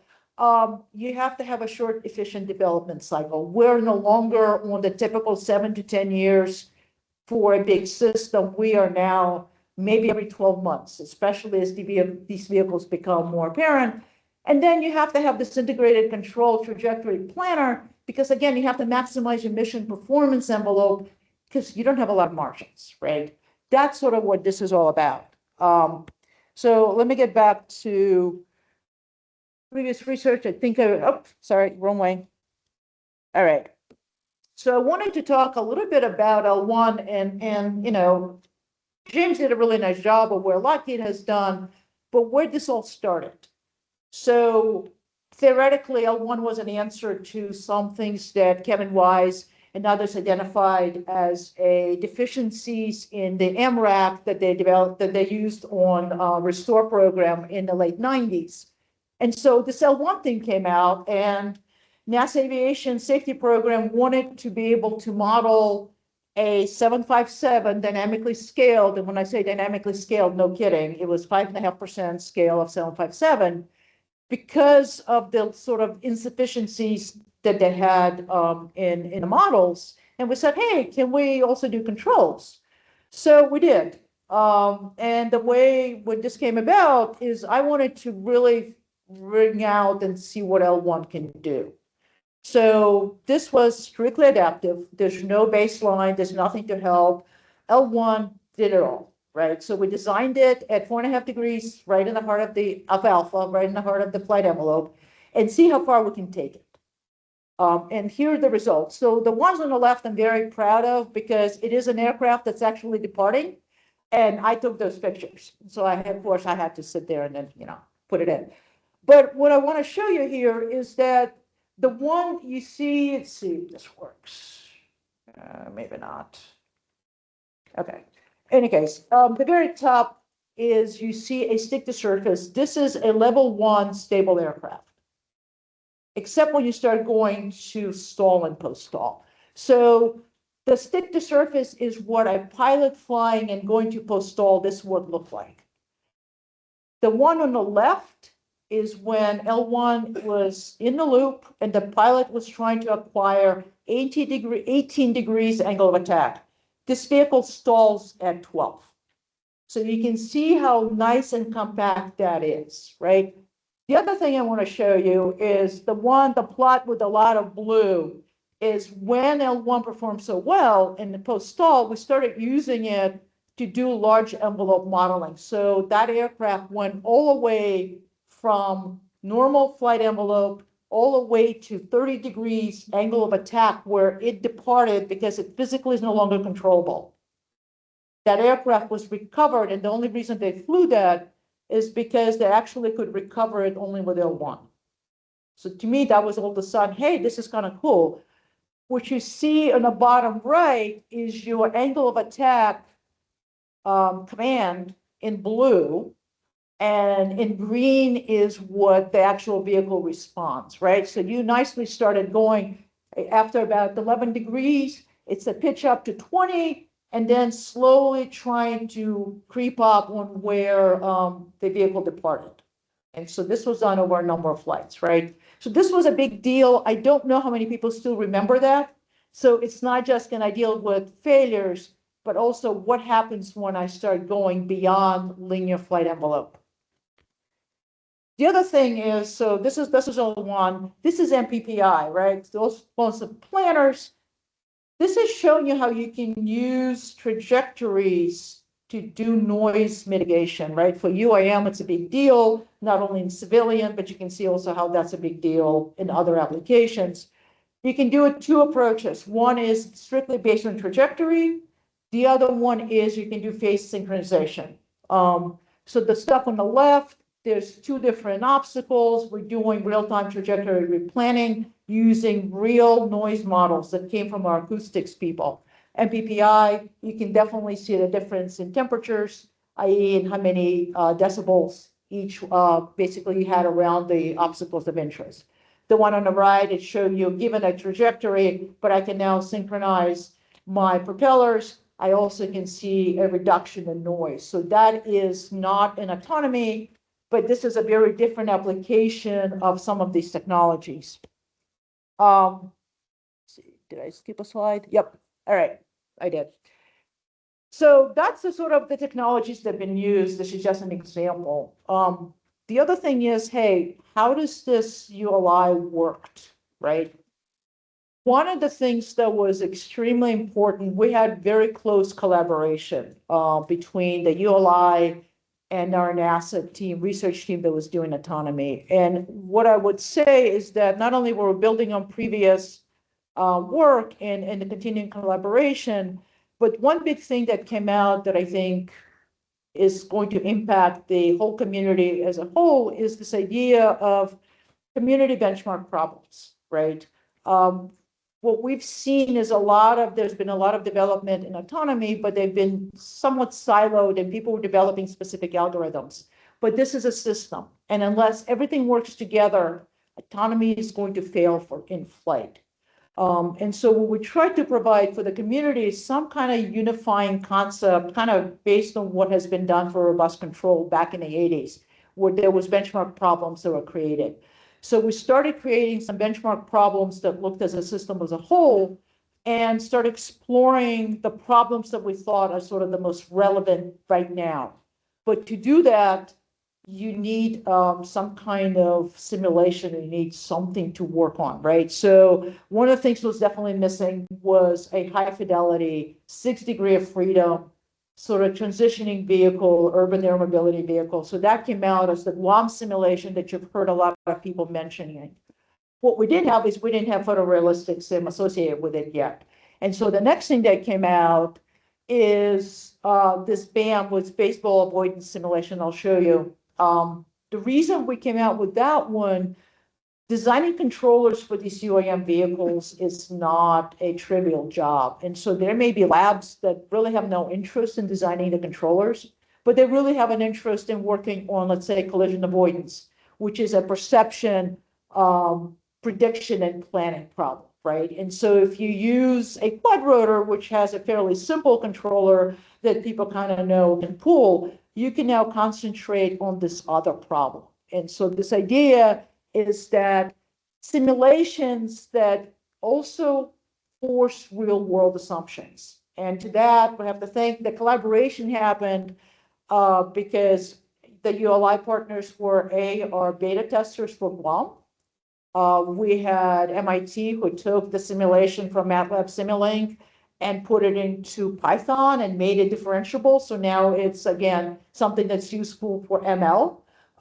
And I keep going back to this collaboration back and forth is what drove, I think, both groups to do better work and allowed us to create this idea of the community benchmark problems. And just give you an example. Sorry, this is going. So BAM, and I blame Mike on that because he's a big baseball fan. But the idea is that, let me see, I think you can play a video. All right. So the top is really not a video, but the bottom one is a video, hopefully is playing. Is it playing? Or not. Any case, but again, it's a photorealistic simulation. What happens is you have baseballs flying.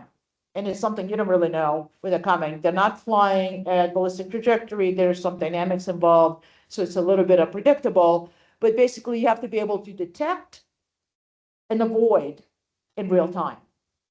And what we also come out with this is a number of data sets. So for groups that may not care about running the sim, but maybe your machine learning people that just want to use the data sets, there's a data set that comes with this. For groups that want to use it, it's something that's well documented and modifiable, right? And it's all on NASA GitHub, both Guam and BAM. Let's see. All right. So the next thing is my last 2 minutes before Mike takes over. But the next question is, well, where's NASA going? So one of the things that we were looking at, this idea of this rapid mission-specific flight vehicle development, right? And so the idea is like, hey, I want to start with on the left where it's a back-of-the-envelope model of my vehicle. I'm going to use safe learning L1 adaptive control with real-time identification, right? So L1 is going to keep my vehicle upright. My system ID is going to do what it needs to do. I'm going to get that model automatically updated. And now I can use that to improve my control design. So let's say my performance, I'm going to ask, hey, just keep me stable, right? Because I just need to find a model. Once I have a better model, I can tighten up those requirements. I can back off on my robustness. I can ask for more of my performance. And now I have my next flight, if necessary, because you can actually do system ID and model update in real time, and you can do it on board if you have enough computation, and the vehicle is still flying in terms of time. You can fly, then continue flying it to validate your future of the model, right? Great, I'm good. Now I have a vehicle that's ready for mission deployment. So you can kind of imagine doing things, especially in UAVs, where it's a rapid development cycle. You have a vehicle, you say, you know what? I'm going to change the configuration because my mission requires it. I literally slap on new sets of wings, a different tail, you'll fly. And I don't have to go back to the wind tunnel. I don't have to sit there and run sims. I can do this in real time and do it. And so that's sort of the vision. And I think we're going to try to see if we can see how far we can go. And I'm done and off the stage. Next. Hey, thanks for the opportunity to talk. I'll keep it pretty quick. Irene talked a lot about what had been done in the past. I'm going to talk about where I think NASA is going in the future. It's a little uncertain, right? Things changed a lot last year. So just in general, first I want to say congratulations to the ULI. It's really been a pleasure to watch experts in a ton of different disciplines come together and put their stuff together in novel and in good ways. So I think that's what we had hoped for with our release of the simulations, is that it would foster that kind of collaboration between organizations, whether that's industry, academia, or government. So please don't stop, take this and run with it. As far as the sims go, we did release Guam version 1. We're going to release Guam version 2 here pretty shortly. It basically plugs in the Unreal Engine, high fidelity viz. We also hooked it up with ROS2 without a ROS need for a ROS toolbox.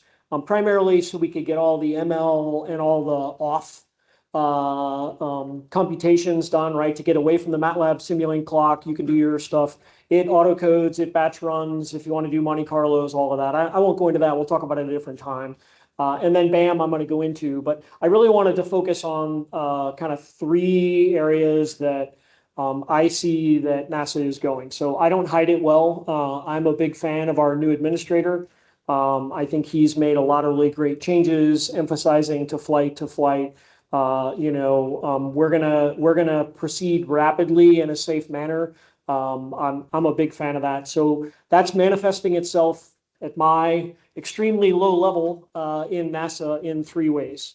The first is, and we don't have all this worked out, it's kind of changing as we go, but NASA is really making an emphasis of getting experiments to flight. Right, that can be small scale, mid scale, large scale, full vehicle. So my suggestion to you is that if you have really good experiments to get to flight, reach out to your nearest NASA, cohort, collaborator, someone you've worked with a long time, and start to propose some of those, because a lot of this, as I said, is still being worked out. Some of them are going to be internal, but there are going to be a ton of external opportunities to flight as well. And that's kind of the whole gamut of vehicles. So I would encourage you to do that. The next is T-Cubed, TACP, T-Cubed is trying to make an effort to get relevant scale, I'll call them autonomy demonstrator type vehicles out into the university hands, right? So we've got 2 to 3 contracts we're in the process of working to get a transition vehicle out to make it easy for universities, right? Kind of like we did with BAM and Guam. A lot of people don't care about the vehicle, the controller. If you have actual hardware that you don't care about, it just works, and you want to test your algorithm on, that's what we're hoping to get out. It'll be a common airframe so that universities can compare, collaborate, et cetera. So it's based on the Raven Swift kind of vehicle that we use. The first one's going to be, I'll say, like a lower performance printable version, right? So, we'll release plans, controller code, everything, so that University X can just go out and print a Raven Swift transition-like vehicle. And then we've got a couple other contracts we're working for, maybe some more difficult vehicles, right? So collective tilt rotors, RPM control, all of that. So we're trying to get that out in the community. to provide a way to do this type of collaboration that you all have experienced on a routine basis. So those are kind of my first 2 points. My last one, I will just talk to BAM real quick. I think I will anyway. So I'm being tasked / asked to put together some sort of competition events, right? So the idea behind BAM is it's just a quad rotor. We have a couple of aeropropulsive models in there, so you can, hey, here's the known, here's the learned. It's hooked up with ROS so that you can run whatever algorithms you want. It's hooked up with Unreal Engine. It's kind of like a high fidelity. There's a great geometric controller, right? If you've ever seen the air shows where they do, essentially fireworks displays with quad rotors, it's got a great controller in there. We wanted to make that easy. And the challenge here is to solve this, collision avoidance problem. So perception, prediction, and planning, right? So, and the idea is to get it to hardware in real time. So we're providing the sim. We do have some students that are doing like senior design projects on it and things like that. But I don't have details yet because we haven't worked it out. But I'm expecting that we're going to do some competitions across the country. I don't know if that involves prize money, things of that nature. But we really want to see people demonstrate on hardware in real time, detecting a baseball that's coming at you, predicting its path, which is not a ballistic path. It's not an easy one, right? We'll put lots of spin on the baseballs, and anyone who's ever watched a baseball game knows they move. And then, planning. So I know my trajectory. I know the one I just predicted. How can I avoid it, right? So we want to get a low barrier to entry to solve this problem. So I recommend you shoot wiffle balls at your quad rotors in the lab first, and then graduate to baseballs once you're pretty certain you're not going to start destroying quad rotors. But that will be coming out. We're being tasked to get that out as well. So again, I'll just close with, I've been a big fan of this ULI. I know Irene has. I think it's been great to see the collaboration and the cooperation across. We would love to see that continue in other forms. And please, I don't, the NASA trying to get things to flight is real. We're still crafting in real time what those are. So if you have worthwhile flight experiments, please, propose them at your appropriate center to the right people, test pilot school, et cetera, et cetera. We'd love to participate with that. So I don't know, are we taking any questions? Yep, or? we are.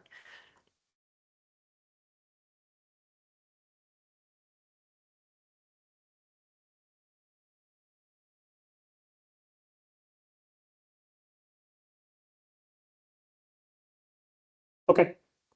All right. Sounds like maybe a follow-up email is coming out. I don't know. That might be a better. Okay. Okay. Yep. So I just want to add one thing that occurred to me, that just to follow on what Mike has said.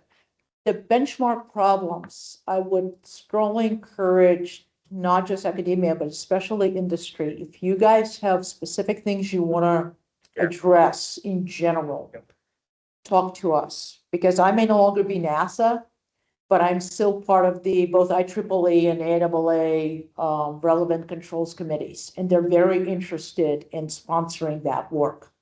So, I know we've had some people talk to us last SciTech saying, hey, I want to work with you. And it could be anonymous that way, companies don't necessarily expose sort of if they think this is what we really want to work on. But this idea is in general, hey, here's what we see as the next step or the next barrier in autonomy. Can we incorporate that as part of a benchmark problem, as part of the system, such that a larger community can work on it in a pre-competitive way? I would strongly encourage that, because I think that's the only way we're going to move forward and make it faster and safer and make it on our terms as opposed to somebody else's terms. So that's sort of my 2 cents. And that's our contact information if you need to reach out. So thank you.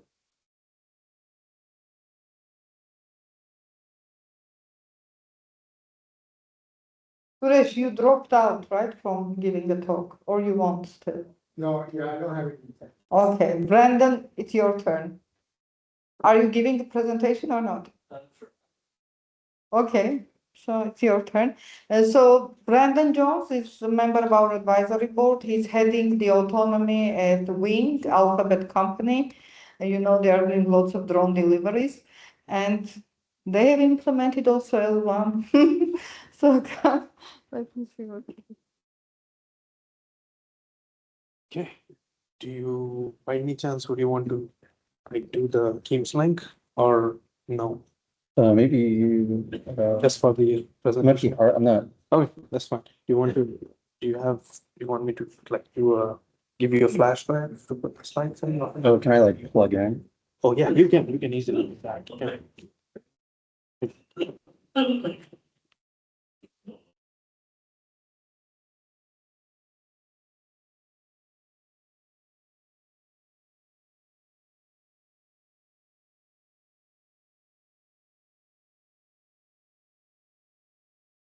There is a lag here, but it should just work. Let's see if this works.